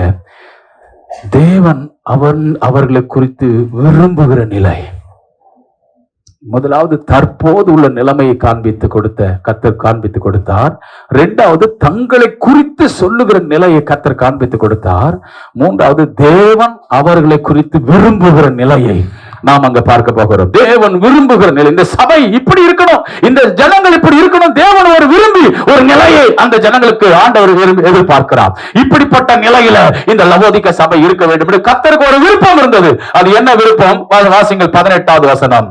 நான் நீ ஐஸ்வர்யன் ஆகும்படிக்கு. நீ இப்படி எல்லாம் சொல்லிக் கொள்றப்பா, ஆனா நான் என்ன உனக்கு சொல்ல விரும்புறேன் தெரியுமா? நீ ஐஸ்வர்யவானாகும்படிக்கு நெருப்பிலே புடமிடப்பட்ட பொன்னையும் உன் நிர்வாணமாகிய அவலட்சணம் தோன்றாதபடிக்கு நீ உடுத்திக் கொள்வதற்கு வெண் வஸ்திரங்களையும் என்னிடத்திலே வாங்கிக் கொள்ளவும் நீ பார்வையை அடையும்படிக்கு உன் கண்களுக்கு கலிக்கம் போடவும் வேண்டும் என்று உனக்கு ஆலோசனை சொல்லுகிறேன். கலிக்கம் போடவும் வேண்டும் என்று உனக்கு ஆலோசனை சொல்லுகிறேன். கவனிங்க, நல்லா கவனிங்க. ரொம்ப முக்கியமான காரியம். ஆண்டவர் இந்த சபையை பார்த்து வெளியே தான் நிக்கிறாரு. அவர் டாடா பாய்ன்னு சொல்லிட்டு போயிருக்கலாம். ஆனா இந்த சபை இப்படி இந்த நிலைமையில இருக்க வேண்டும் என்று கர்த்தர் விரும்புறார். என்ன விரும்புறார்? நீ ஐஸ்வர்யவான் ஆகணும். அவருடைய விருப்பத்தை பாருங்க. நீ எப்படி? நான் உனக்கு சொல்லுகிறேன், நான் உனக்கு ஒரு ஆலோசனை சொல்லுகிறேன். அது சொல்றாரு, என்ன ஆண்டவரே, நான் வெளியே தான் இருக்கிறேன், ஆனாலும் உனக்கு நான் ஒரு ஆலோசனை சொல்றேன். நான் ஒரு விருப்பத்தை உன் வாழ்க்கையில இந்த நிலைமையில நீ இருக்க வேண்டும் என்று நான் விரும்புறேன். என்ன ஆண்டவர நிலை? நீ ஐஸ்வர்யவானாய் மாறணும். நீ யாரா மாறணும்? ரெண்டாவது, நீ அலங்காரமா மாறணும். ரெண்டாவது, ஆமா, நீ உடுத்திக் கொள்வதற்கு உன் நிர்வாணமாகிய அவலட்சணம் தோன்றாதபடிக்கு நீ உடுத்திக் கொள்ளும்படிக்கு. அந்த வார்த்தையை பாருங்க. நீங்கள் என்று ஆண்டவர் சொல்லவில்லை. ஒவ்வொரு இண்டிவிஜுவல் பர்சன் இடத்துல, ஒவ்வொரு சபை விசுவாசிகளிடத்துல நேரடியாக கர்த்தர் சொல்லுகிறார். நீ ஐஸ்வர்யவானாய் மாற வேண்டும் என்று நான் விரும்புகிறேன். இரண்டாவது, நீ அலங்காரம் உள்ளவனாக மாற வேண்டும் என விரும்புகிறேன். நீ நிர்வாணியம் அவலட்சணமாய் தோன்றப்படக்கூடாதபடி நீ உடுத்திக் கொள்ளும்படிக்கு என்னிடத்துல வெண் வஸ்திரத்தை கேட்டு வாங்கிக்க. மூன்றாவதாக ஆண்டவர் என்ன விரும்புகிறார் தெரியுமா? நீ பார்வை அடைய வேண்டும் என்று நான் விரும்புகிறேன். மூன்று காரியங்கள். முதலாவது, நீ ஐஸ்வர்யவானா மாறணும். அதான் தேவனுடைய விருப்பம். கடைசி கால சபையினுடைய விருப்பம். தேவன் கடைசி காலத்தில் வாடுகிற ஜனங்கள் மேல, ஆவிக்குரிய ஜனங்கள் மேல ஒரு பெரிய விருப்பத்தை வைத்திருக்கிறார். நீ ஐஸ்வர்யவானாய் மாற வேண்டும். இரண்டாவது, நீ அலங்காரமாய் மாறணும். அல்லேலூயா. அலங்கோலமாய் இருக்கிறது. நீ யாரா மாறணும்? நிர்வாணம் தோன்றதுனால்தான் வெளியே போயிட்டாரு. அலங்கோலம் அவலட்சணம் இருந்ததுனால வெளியே போயிட்டாரு. நம்ம ஆண்டவர் பரிசுத்த அலங்காரத்தை விரும்புகிறவர். பரிசுத்த அலங்காரத்துடனே கர்த்தரை தொழுது கொள்ளும்போது அங்க கர்த்தர் உலாவுவார். அங்க பரிசுத்த அலங்காரத்தை எழுந்தபடினால் சபையை விட்டு கர்த்தர் வெளியே வந்துட்டார். மூன்றாவது, சபை எப்படி இருக்க வேண்டும் என்று விரும்புகிறார்? நீ பார்வை அடையணும்பா. நீ பார்வை அடையணும். பிரைஸ் எல்லாம். இதுதான் ஆண்டவர் கடைசி கால சபை இருக்க வேண்டும் என்று தேவன் விரும்புகிற நிலை. அப்படியானா ஆண்டவர் என்ன சொல்ல விரும்புறாரு? நீ ஐஸ்வர்யவானா என்ன அர்த்தம்? ஆவிக்குரிய ஐஸ்வர்யவானா நீ மாறணும். இன்னைக்கு இருக்கிற சபை எந்த ஐஸ்வர்யத்தை நாடி ஓடுது தெரியுமா உங்களுக்கு? கடைசி காலத்துல வாழ்ந்த சபை எதை நாடி ஓடுது? எந்த ஐஸ்வர்யத்தை நாடி ஓடுது? நீ கேட்காமல் கிடைக்கிற ஐஸ்வர்யத்தை நாடி ஓடுது. இவைகள் எல்லாம் அஞ்ஞானிகள் நாடி தேடுகிறார்கள். ஆனால் இவைகள் எல்லாம் உனக்கு வேண்டும் என்று பரமபிதா அறிந்திருக்கிறார். நீ கேட்காதவைகளுக்கு கேட்டு நீ பெற வேண்டும் என்று கர்த்தர் அவசியமே இல்லை. நீ கேட்காமலே கிடைக்கிறதுக்கு பின்பதாக ஓடுகிறாய். நீ கேட்டால் கிடைக்கும் என்பது பரலோக ஐஸ்வர்யம். இன்னைக்கு சபைக்குள்ள எந்த ஐஸ்வர்யம் இல்ல தெரியுமா? ஆவிக்குரிய ஐஸ்வர்யம் இல்ல, வெளிப்பாடு இல்ல, வரங்கள் இல்ல, சுகமாக்குற வரம் இல்ல, விடுவிக்கிற வல்லமை இல்ல, பிசாசுகளை துரத்துற வல்லமை இல்ல. ஜனங்கள் எல்லாம் ஆவிக்குரியவன்கிற டைட்டில் இருக்குது, ஆனா யூஸ்லெஸ்ஸா இருக்கிறாங்க. ஜனங்கள் பயன்படுகிற ஒரு மக்களா இல்லை. ஆவிக்குரிய வாழ்க்கையில ஞாயிறு ஆராதனைக்கு வரும், வெள்ளிக்கிழமை வரும். யார் பயன்படுறாங்க? பந்தி விசாரணை செய்கிற ஸ்தேவான் பந்தி விசாரணைக்கு தான் வந்தான். பந்தி விசாரணைக்கு தான் அவனை ஆர்டினேஷன் பண்ணாங்க.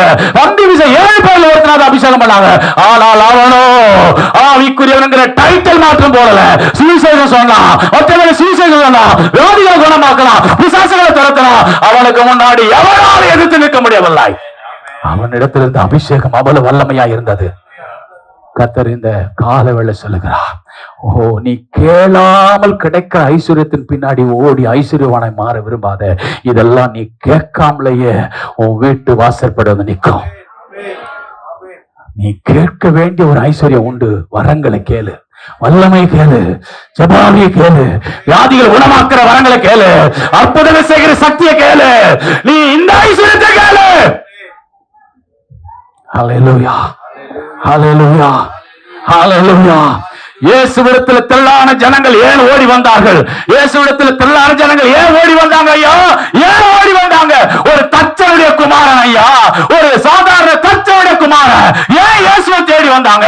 அவர்கிட்ட போனா வியாதிகள் குணமாகும், அவர்கிட்ட போனா அற்புதம் நடக்கும். தேவ பிள்ளையே, தேவ சபையே, இன்றைக்கு கர்த்தர் தம்முடைய சபையுடைய பலிபீடத்திலிருந்து ஆண்டவர் உன்னை பார்த்து சொல்லுகிறார், நான் உன்னை குறித்து ஒரு விருப்பம் வைத்திருக்கிறேன். நான் உன்னை விட்டு வெளியேதான் இருக்கிறேன், உன்னை விட்டு வெளியேதான் இருக்கிறேன்.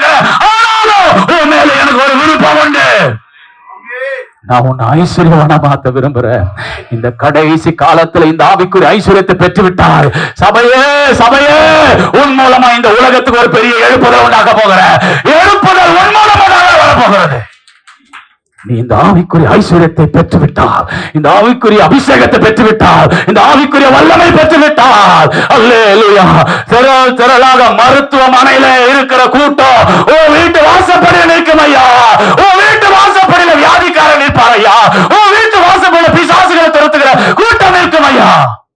நீ வெறுமனை யாரோ ஒருவர் செய்வார்கள், யாரோ ஒருவர் எழும்புவார்கள், யாரோ ஒருவர் எங்க பாஸ்டர் செய்வாரு, யாரோ ஊழியக்கார் செய்வார். இல்ல, ஆண்டவர் ஆவிக்குரிய ஐஸ்வர்யத்தை எவன் கேட்கிறானோ, கேட்கிற எவனும் பெற்றுக்கொள்ளலாம். தட்டுகிறவனுக்கு கத்து திறப்பா. நீ கேளு, கிடைக்கிற வரைக்கும் விடாத. உபவாசித்து கேளு, மன்றாடி கேளு. இந்த கடைசி காலத்துல கத்த ஒரு எழுப்புதலை கத்த சபை மூலமா உண்டாக்க போகிறாரு. உங்களுக்கு ஒண்ணு தெரியுமா? ஆண்டவர் சபை மூலமாக எழுப்புதல் உண்டாக்க போகிறாரு. எப்படி வெறும் எழுப்புதல்? என்ன, நான் இயேசுவை ஏற்றுக்கொள்றேன் அப்படி இல்லையா? நீ கையை வச்சு அற்புதம் நடக்க போதையா? நீ கண்ணை மூடி ஜெபிக்க போற, அடுத்த வீட்டை குறித்து வெளிப்பாட கத்து தருவாரு. நடக்க போற சம்பவத்தை காண்பி போறாரு. மரணத்திலிருந்து அநேகரை நீ தப்பு வைக்க போக. இப்படிப்பட்ட ஆவிக்குரிய ஐஸ்வர்யம் உங்ககிட்ட கத்தர் அளவில்லாம கத்து தர போறாரு. அப்போது ஒரு திரளான பட்டணமே உன்னை தேடி வரப்போகிறது. யோவான் சாணகனை ஒரு கூட்டம் வனாந்திரத்துல தேடி வந்தது போல உன்னை தேடி ஒரு கூட்டம் ஓடி வரப்போகிறது ஐயா. அவன் எழுந்து பிரகாசிக்கிறவர்களுக்காக இருந்தான். இந்த கடைசி காலத்துல இருண்ட காலம், சபைக்கு இது ஒரு இருண்ட காலம், சபைக்கு ஒரு இருண்ட காலம். இந்த இருண்ட காலத்துல சபையில வெளிச்சம் இல்லை. இந்த உலகத்தையே வெளிச்சமாக்க வேண்டிய சபை இருண்டு போய் கிடக்கிறது.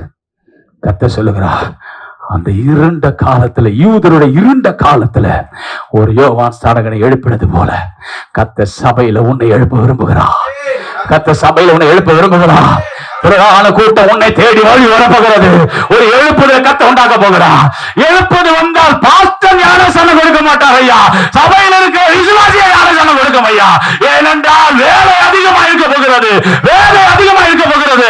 சபையே, நீ ஐஸ்வர்யமாக மாறணும், ஆவிக்குரிய ஐஸ்வர்யம் மாறணும். தேவன் அதையும் விரும்புகிறார். அல்லேலூயா, அல்லேலூயா. சபைகளில் அற்புதங்கள் அதிசயங்கள் இல்லை ஐயா. சபையில் அற்புத அதிசயங்கள் இல்லை. திரளான கூட்டங்கள் ஒரு மனிதனை நம்பி ஓடுகிறது. அந்த பாஸ்டர் செய்வார், இந்த பாஸ்டர் செய்வார். கத்த ஓர வஞ்சனை பண்றவரா, கத்த பார்ஷாலிட்டி பாக்குறவரா, அதே ஆளுக்கு கொடுத்த அதே தேவன் உனக்குள்ள இருக்கிறாரா இல்லையா? அவங்க கேட்டாங்க, அவங்க தியாகம் பண்ணாங்க, அவங்க சாக்ரிஃபைஸ் பண்ணாங்க, இரவும் பகலும் கடனாங்க, அவங்க உபவாசம் போட்டாங்க. ஏன் நீ அங்க ஓடுற? நீ போடு, நீ தியாகம் பண்ணு, கர்த்தர் உன்னை கொண்டு பெரிய காரியம் செய்வார். அல்லேலூயா. நீ ஒரு ஆவிக்குரிய ஐஸ்வர்யத்தை பெற வேண்டும் நான் விரும்புகிறேன். சபை இன்றைக்கு அலங்காரத்தை இழந்து போச்சு. சபை ஆமென் ஆவிக்குரிய அலங்காரத்தை இழந்துருச்சு. உலக அலங்காரம் சபைக்குள்ள வந்துருச்சு. ட்ரெஸ்ல அலங்காரம், பார்வையில அலங்காரம், ஹல்லேலூயா, முடியில அலங்காரம், ஹல்லேலூயா, அவங்களுடைய நகத்துல அலங்காரம், அவங்களுடைய பேச்சில் அலங்காரம், உதட்டல அலங்காரம், எல்லா அலங்காரம். மேற்கத்திய கலாச்சாரம், வெஸ்டர்ன் கல்ச்சர் சபைக்குள்ள வந்து விட்டது. பாபிலோன கலாச்சாரம் சபைக்குள்ள வந்து விட்டது. சபை பரிசுத்த அலங்காரத்தை இழந்து போனது. சபை நிர்வாணியாக இருக்கிறது ஐயா.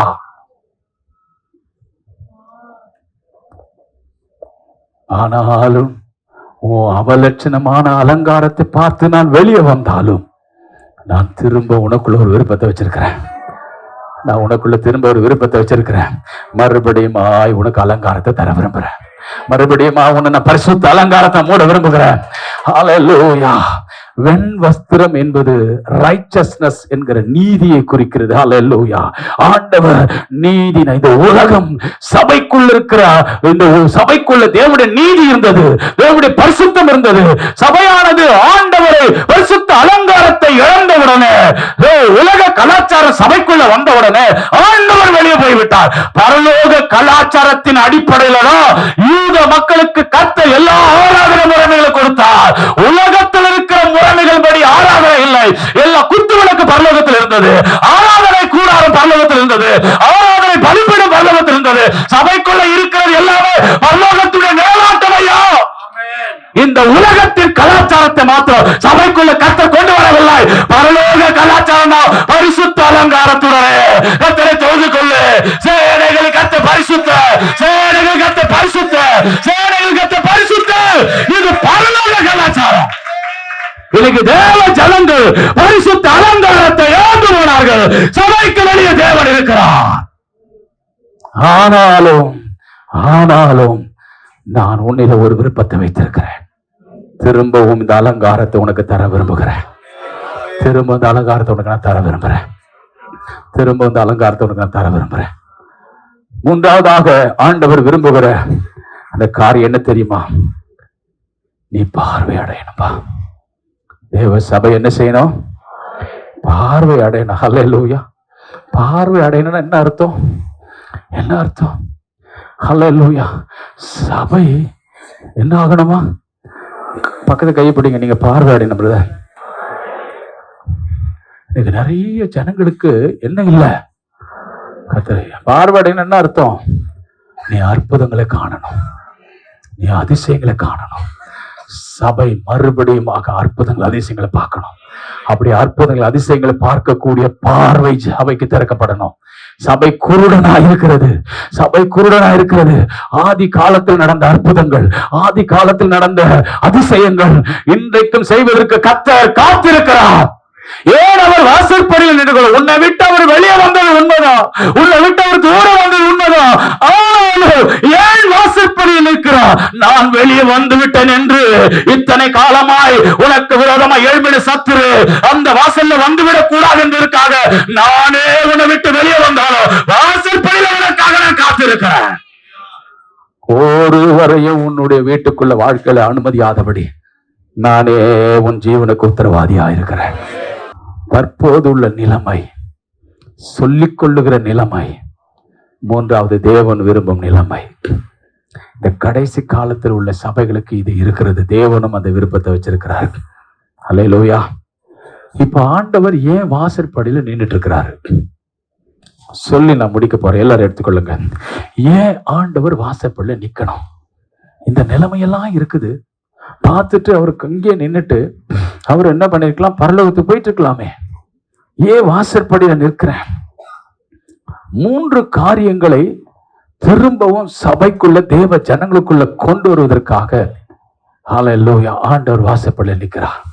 நம்பர் ஒன் வாசிங்க. 19ஆம் வசனத்தை வாசிங்க.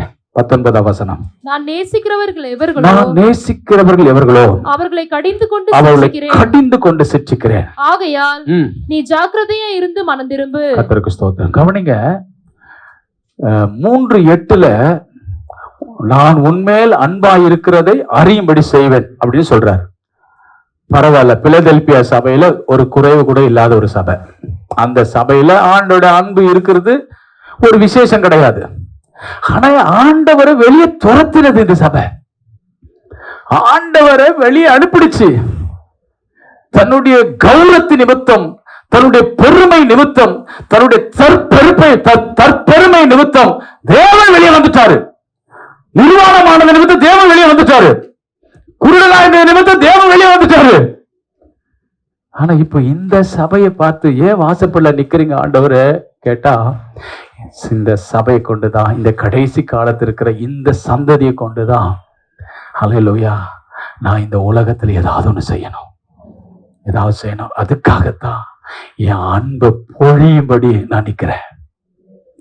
என் அன்பை ஊற்றும்படி நான் நிக்கிறேன். எந்த சபைக்காக? பின்மாறி போன ஜனங்களுக்காக, தேவனை வெளியே துரத்தின ஜனங்களுக்கு. 7 சபையிலையும் இந்த ஒரு சபைக்குத்தான் நான் நேசிக்கிறேன்னு கத்த சொல்றாரு. வேற எந்த சபைக்கு சொல்லவே இல்லை.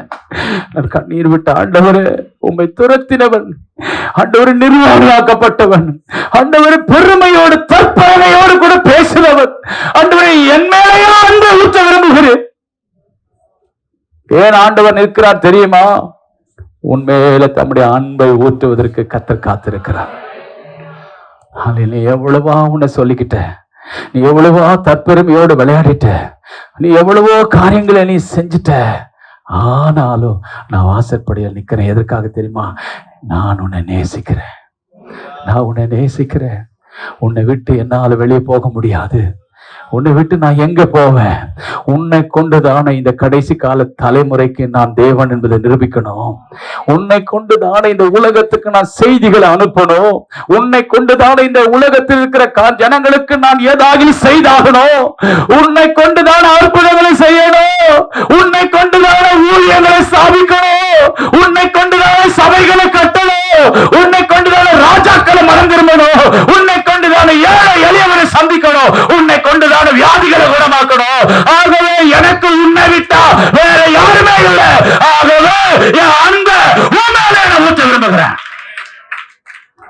நான் உன்னை நேசிக்கிற மகனே, நான் உன்னை நேசிக்கிற மகளே, நீ எவ்வளவு தூரம் என்னை விட்டு பிரிந்து போனாலும் என் அன்பை ஊற்றுவதற்காக நான் இன்னும் வாசற்படியிலேயே நிற்கிறேன். நான் உன்னை விட்டுதான் வெளியே வந்தனே தவிர உன்னை விட்டு நான் போகவே இல்லை. உன்னை விட்டு நான் வெளியே வந்தனே தவிர உன்னை விட்டு நான் எங்கேயுமே போகவே இல்லை. உன் அருகிலேதான் வாசற்படியில் நிற்கிறேன். எதற்காக தெரியுமா? என் அன்பை உன் மேல நான் பொழிவதற்காக, என் அன்பை உன் மேல ஊற்றுவதற்காக. நான் நேசிக்கிறவர்கள் எவர்களோ அவங்களதான் நான் கடிந்து கொள்றேன். நான் உன்னை நேசிக்கிறதுனாலதான் உன் பெற்றோரை கொண்டு உன்னை கடிந்து கொள்றேன். நான் உன்னை நேசிக்கிறதுனாலதான் உன் வேலை ஸ்தலத்துக்கு அதிகாரம் மூலமா உன்னை கடிந்து கொள்றேன். நான் உன்னை நேசிக்கிறதுனாலதான் உன் சபையினுடைய போதகர் மூலமா உன்னை கடிந்து கொள்றேன். நான் நேசிக்கிறவர்கள் எவர்களோ அவர்களை கடிந்து கொண்டு சிற்றிக்கிறேன். ஆகையால் ஜாக்கிரதையா மனம் திரும்பு. எதற்காக ஆண்டவர் வாசற்படியில் நிற்கிறார் தெரியுமா? 2வது வாசிங்கள் 20வது வசனம். இதோ வாசற்படியிலே நின்று தட்டுகிறேன். ஒருவன் என் சத்தத்தை கேட்டு கதவை திறந்தால் அவனிடத்தில் நான் பிரவேசித்து அவனோட போஜனம் பண்ணுவேன், அவனும் என்னோட போஜனம் பண்ணுவான். 2வதாக எதற்காக கர்த்தர் வாசற்படியில நிற்கிறாரா? கர்த்தருக்கு ஸ்தோத்திரம். முதலாவது அன்பை பொழிவதற்காக, 2வது உனக்குள்ள பிரவேசிப்பதற்காக. ஹல்லேலூயா. ஆண்டவர் பாருங்களேன், உனக்குள்ள நான் மறுபடியும் பிரவேசிக்க விரும்புறேன். உனக்குள்ள நான் என்ன செய்யறேன்? மறுபடியும். ஹல்லேலூயா. மனிதன் சுபாவம் என்ன தெரியுமா? ஒரு வாழ்க்கை, ஒரு கணவனுக்கோ ஒரு மனைவிக்கோ கருத்து வேறுபாடு இருந்தால் அவர்கள் ஒருவரை ஒருவர் பிரிந்து முறையாக அவர்கள் அரசாங்கத்தை அணுகி அவர்கள் பிரிந்து போய்விடுவார்கள். ஆனால் தேவன் எப்படிப்பட்ட தெரியுமா? உனக்கும் அவருக்கும் கருத்து வேறுபாடு வந்தால் உன்னை விட்டு அப்படி வெளியே வருவாரே தவிர உன்னை விட்டு அவர் போய்விட மாட்டார். உன்னை விட்டு அவர் முற்றிலும் பிரிந்து விட மாட்டார். மனிதன் உன்னை விட்டு பிரிந்து விடுவான். கருத்து வேறுபாடு நிமித்தமாக மனிதன் பிரிந்து விடுவான், பிரிக்கப்பட்டு விடுவான். ஆனால் நான் உன்னை விட்டு பிரிவதற்காக அல்ல, உனக்குள்ளாக பிரவேசிப்பதற்கு விரும்புகிறேன். எத்தனை பேர் ஆமென் அங்கீகரிக்கிறீங்க? உனக்குள்ள பிரவேசிக்க விரும்புகிறேன். கவனிங்க, தேவன் அன்பை ஊற்றுவதற்காகவும் இரண்டாவது உள்ள பிரவேசிப்பதற்கு. அப்போ மறுபடியும் ஆண்டவர் சோர்ந்து போன, விட்டாய்த்து போன, நிர்விசாரமான, வெதுவெதுப்பா இருக்கிற சபைக்குள்ள ஆண்டவர் இதெல்லாம் உணர்த்தி உள்ள பிரவேசிக்கிறார்னா சபைக்கு என்ன வரப்போகுது? என்ன வரப்போகுது? சொல்லுங்களேன். ஆண்டவர் வெளியே நிற்கிற வரைக்கும் நிர்விசாரமா இருக்குது, தூங்குது, ஜெபம் இல்ல, அற்புதம் நடக்கல, அதிசயம் நடக்கல, ரட்சிப்பு இல்ல, ஞானசானம் இல்ல, ஒரு கிரியை நடக்கல. அதனால உலகத்திற்கு கொம்பு முளைச்சிருக்குது. சபைக்கு விரோதமா அநேகர் எழுப்புறோம். மாந்திரிகம், பில்லி சூனியம், விக்கிரகம் தலைவிரிச்சு ஆடுது. ஆனா சபைக்கு வெளியே ஆண்டவர் நிக்கிற வரைக்கும் தான் இதெல்லாம். ஆண்டவர் உள்ள வர போறாரு ஐயா, ஆண்டவர் உள்ள வர போறாரு. எல்லா கொம்பு அடங்க போது, கைகளால் பெயர்க்கப்படாத ஒரு கல் உருண்டு வர போதையா, எல்லாவற்றையும் அடித்து நொறுக்க போதையா. சபைக்குள்ள கத்த பிரவேசிக்க போகிறார். சபைக்கு வெளியே இருக்கிற வரைக்கும் ஆண்டவெல்லாம் உங்களுடைய எல்லாமே சபைக்கு வெளியே இருக்கிற வரைக்கும் தான். ஆண்டவர் சீக்கிரமாய் சபைக்குள்ள பிரவேசிக்க போகிறார். கடைசி கால சபையில பிரவேசிக்க போகிறார். அப்போது எழுப்புதல் வர போகிறது. அற்புதம் நடக்க போதையா, அதிசயம் நடக்க போகுது. என் ஆண்டவராக இயேசு கிறிஸ்து மார்க் 1ஆம் அதிகாரத்தை குறித்துக் கொள்ளுங்கள். மார்க் 1ஆம் அதிகாரத்தில் இயேசு தேவாலயத்தில் பிரவேசித்தார். அவர் பிரவேசித்த போது அங்க ஒரு அசுத்தாவை பிடிச்சவன் அலற ஆரம்பிக்கிறாயா. அசுத்தாவியே, இன்னைக்கு தேவ சபைக்குள்ளே இருக்கிற ஜனங்களை நீ அலக்கழிக்கலாம். என் ஆண்டவர் பிரவேசிக்க போகிறார். நீ அலறுகிற காலம் வந்து விட்டது, நீ வெளியேறுகிற காலம் வந்து விட்டது. என் ஆண்டவர் பிரவேசிக்க போகிறார் ஐயா, என் ஆண்டவர் பிரவேசிக்க போகிறார். மார்க் 3ஆம் அதிகாரத்தில் 1 முதல் 5 வசனங்களை குறித்துக் கொள்ளுங்கள். அங்கே சூம்பிட உருப்படியவன் இருந்தான். அவன் ஆலயத்துக்கு வந்தான். அந்த இடத்துல ஆண்டவர் அந்த ஆலயத்துக்கு வந்து பிரசங்கிக்கிறார். அவன் கை சூம்பி போய் கடந்தது. அந்த ஆலயத்தில் அற்புதம் இல்லை, அதிசயம் இல்லை, பகிரங்கமான அற்புதம் நடக்கவில்லை. இயேசு ஒரு நாள் பிரவேசித்தார். அந்த குறிப்பாக அந்த சூம்பிட உருப்படியவனை கத்த பார்த்தார். ஆண்டவர் பிரவேசித்தார். எழுப்புதல் கட்டாயம் உண்டையா. ஆண்டவர் பிரவேசிக்காத வரைக்கும் சபை நிர்வாக்கியமாக இருக்கும், நிர்விசாரமாக இருக்கும். ஆனா வெளியே இருக்கிறவன் உள்ள வர போகிறார். சூம்பின உருப்படியவனை நடக்க முடியாத நடக்கப்பட போகிறார். ஆலயத்தில் பார்க்கப்பட போகிறார். அதிசயம் அற்புதம் நடக்க போகிறாயா. சபையை எழுப்புதல் நிச்சயம்.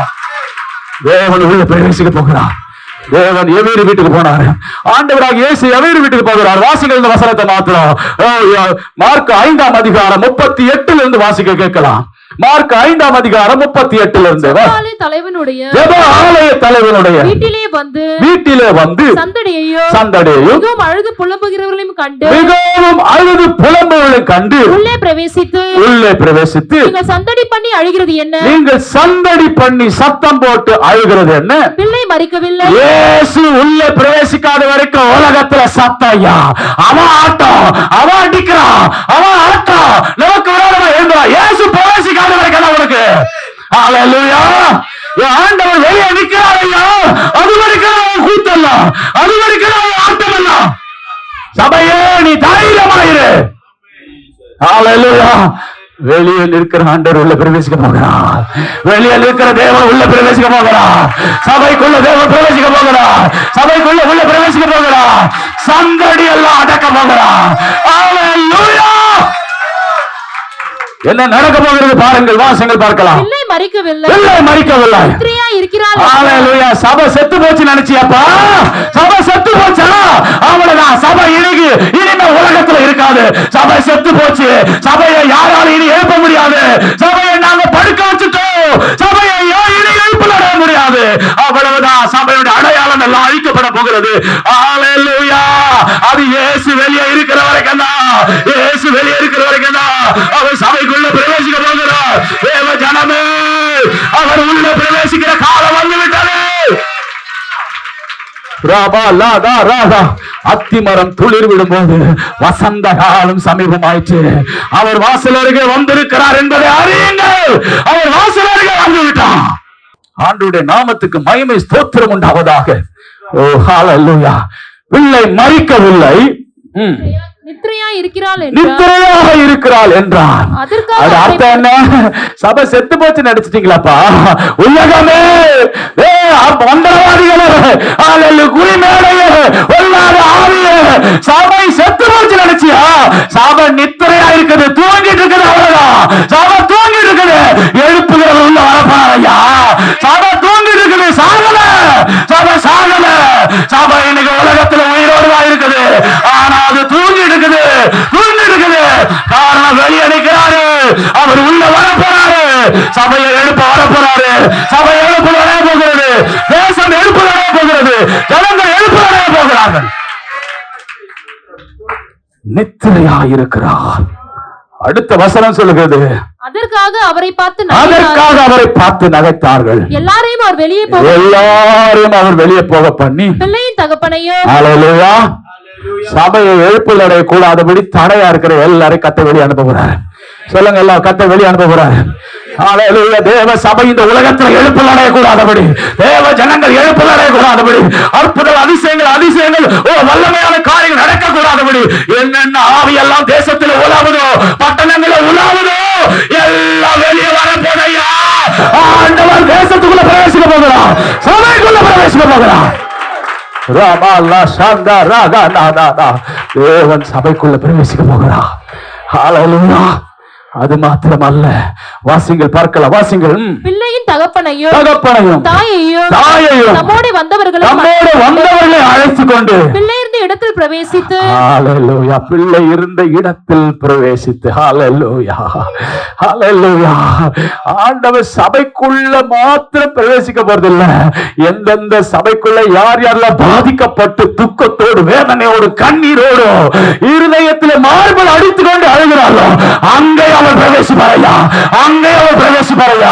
உன் துக்கம் எல்லாம் மாற போகிறதையா, உன் வேதனை எல்லாம் மாற போகிறதையா. என் ஆண்டவர் பிரவேசிக்க போகிறார். இதுவரைக்கும் யாருமே பிரவேசிக்க முடியாத ஒரு இடம். எத்தனையோ ஊழியர்கள் பிரவேசித்து விட்டாகிட்டது. எத்தனையோ ஜபவீரர்கள் பிரவேசித்து விட்டது. எத்தனையோ பேர் அந்த வீட்டுக்குள்ள கால் வைத்து பிரவேசித்து விட்டார்கள். ஒண்ணுமே நடக்கல. ஆனா ஆண்டவர் சொல்ற, நான் பிரவேசிக்க போகிறேன். நான் பிரவேசித்தால் அதை நான் எழுப்பி காட்டுவேன். இருக்கிற ஒவ்வொரு குடும்பத்துக்குள்ள கத்த பிரவேசிக்க போகிறாரா? நான் பிரவேசித்து உன்னோட நான் எழுப்பி காட்டுவேன். உன்னுடைய நான் இனி அவ்வளவுதான் விட்டுட்டேன், அவ்வளவுதான் என் கை நழுவி போய்விட்டது, இனி அவ்வளவுதான் நான் இழந்துட்டேன். நீ எதை நினைக்கிறாயோ அதை நான் உனக்காக எழுப்பி காட்டுவேன். அந்த இடத்துக்கு நான் பிரவேசிக்க போகிறேன். அந்த இடத்துக்கு நான் பிரவேசிக்க போகிறேன். கர்த்தர் சொல்லுகிறார். தேவனுடைய நாமத்திற்கு மகிமை ஸ்தோத்திரம் உண்டாவதாக. அல்லேலூயா, அல்லேலூயா, அல்லேலூயா. அப்போ ஆண்டவர் அன்பை பொழிவதற்காக மாத்திரம் அல்ல நிற்கவில்லை, அவர் எதற்காக நிற்கிறாரா? உள்ளே பிரவேசிப்பதற்காக துடித்து நிற்கிறார். எனக்கு சபை இடம் கொடுக்காதா? எனக்கு இடம் கொடுக்காதா? ஆண்டவர் துடித்து நிற்கிறார். வசனத்தோட நிக்கல, துடித்துக்கிற கொஞ்சம் இடம் கூட நான் உள்ள வரட்டும் கத்தர் பிரவேசிக்க துடித்து நிற்கிறார் வாசற்படியில. அவர் உள்ளே பிரவேசித்து விட்டால் சபைக்கு என்ன காலம் தெரியுமா? சபைக்கு என்ன காலம்? எழுப்புதல் காலம் ஆரம்பிக்க போகிறது. சபைக்கு எழுப்புதல் காலம் ஆரம்பிக்க போகிறது. அல்லேலூயா. கடைசியாக ஒன்று சொல்லி நான் முடிக்கிறேன். அங்க அதே வசனத்துடைய வெளிப்படுத்துற விசேஷம் 3ஆம் அதிகாரம் 20வது வசனத்துல 21வது வசனத்தை வாசித்து பாருங்கள். நான் ஜெயம் கொண்டு என் பிதாவுடைய சிங்காசனத்திலே அவரோடு கூட நான் உட்கார்ந்தது போல ஜெயம் கொள்ளுகிறவன் எவனோ அவனும் என்னுடைய சிங்காசனத்தில் என்னோடு கூட உட்காரும்படி அருள் செய்வேன். 3ஆவதாக எதற்காக அவர் வாசற்படியில நிற்கிறார் தெரியுமா? உங்களை அவரோடு கூட சிங்காசனத்துல உட்கார வைக்க. அல்லேலூயா.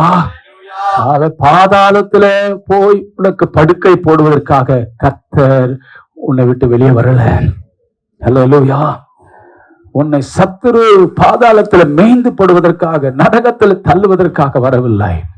நான் உட்கார்ந்த இடத்துல உன்னையும் நான் உட்கார வைக்க வேண்டும். அதற்காகத்தான் கர்த்தர் உன்னை குறித்து ஒரு பெரிய திட்டம் வைத்திருக்கிறார். உன்னையும் உன் குடும்பத்தை நரகத்துல விடுவதற்காக அல்ல. ஒரு ஆளு கூட கர்த்தர் நரகத்துல விட விரும்புதில்லை. எல்லாரும் கர்த்தர் பரலோகத்துல கொண்டு போய் அவரோடவே உட்கார வைக்க விரும்புகிறார். அவரோடவே உட்கார வைக்க விரும்புகிறார். அவரோடவே உட்கார வைக்க விரும்புகிறார். அல்லேலூயா. நீ ஏன் கூடவே உட்காரு, என்னுடைய சிங்காசனத்திலே உட்காரு. இந்த கடைசி காலத்தின் சபை ஏன் இவ்வளவு நிர்விசாரமா இருக்கு தெரியுமா? ஆண்டோடைய அன்பு சபையில ஊட்டப்பட போகிறது. கர்த்தருடைய எழுப்புதல் இந்த சபையின் மூலமா தான் உண்டாக போகிறது. கர்த்தருடைய மகிமையான அந்த பரலோகத்துக்கு போகிற அந்த ஹல்லேலூயா எடுத்துக்கொள்ளப்படுதல் இந்த தலைமுறையில தான் கர்த்தர் அதை உண்டாக்க போகிறார். ஹல்லேலூயா. இந்த லவோதிக்கேயா சபையின் காலம் தான் கடைசி காலம். அதுக்கு பிறகு வேற எந்த சபையும் இல்லை. இந்த கடைசி காலம். ஏன் வாசற்பட நிக்கிறாருன்னா, உன்னை அப்படியே கூட்டிட்டு போய் என்னோட கூட உட்கார வைக்க போறேன். கடைசி காலம். உன்னை நான் கொண்டு போறேன். உன்னை நான் பரலோகம் கொண்டு போறேன். என்னோட கூட உன்னை உட்கார வைக்க போறேன். என்னோட கூட உன்னை உட்கார வைக்க போறேன். ரட்சித்த ஜனங்களை கர்த்தர் கைவிடுகிற தேவன் அல்ல. அவர் உன்னை பரலோகத்தில் அவரோடு கூட உட்கார வைக்க விரும்புகிறார். என்னோடு கூட உபத்திரத்துல உட்கார்ந்துருந்த, என்னோடு கூட கண்ணீர்ல உட்கார்ந்திருந்தல்ல, என்னோடு கூட சோதனையில உட்கார்ந்திருந்தல்ல, என்னோடு கூட வறுமையில தரித்திரத்துல உட்கார்ந்திருந்தல்ல, என்னோடு கூட பாடுகள்ல உட்கார்ந்திருந்தல்ல, என்னோடு கூட இன்பத்துல வா பரலோகத்துல உட்காரு, என்னோடு கூட மகிழ்ச்சியில உட்காரு, என்னோடு கூட பரலோக பிரசனத்துல உட்காருவா. உன்னை நான் அழைத்து கொண்டு போக இருக்க இடத்துல எல்லாரும் எழுப்பி நிக்கலாம்.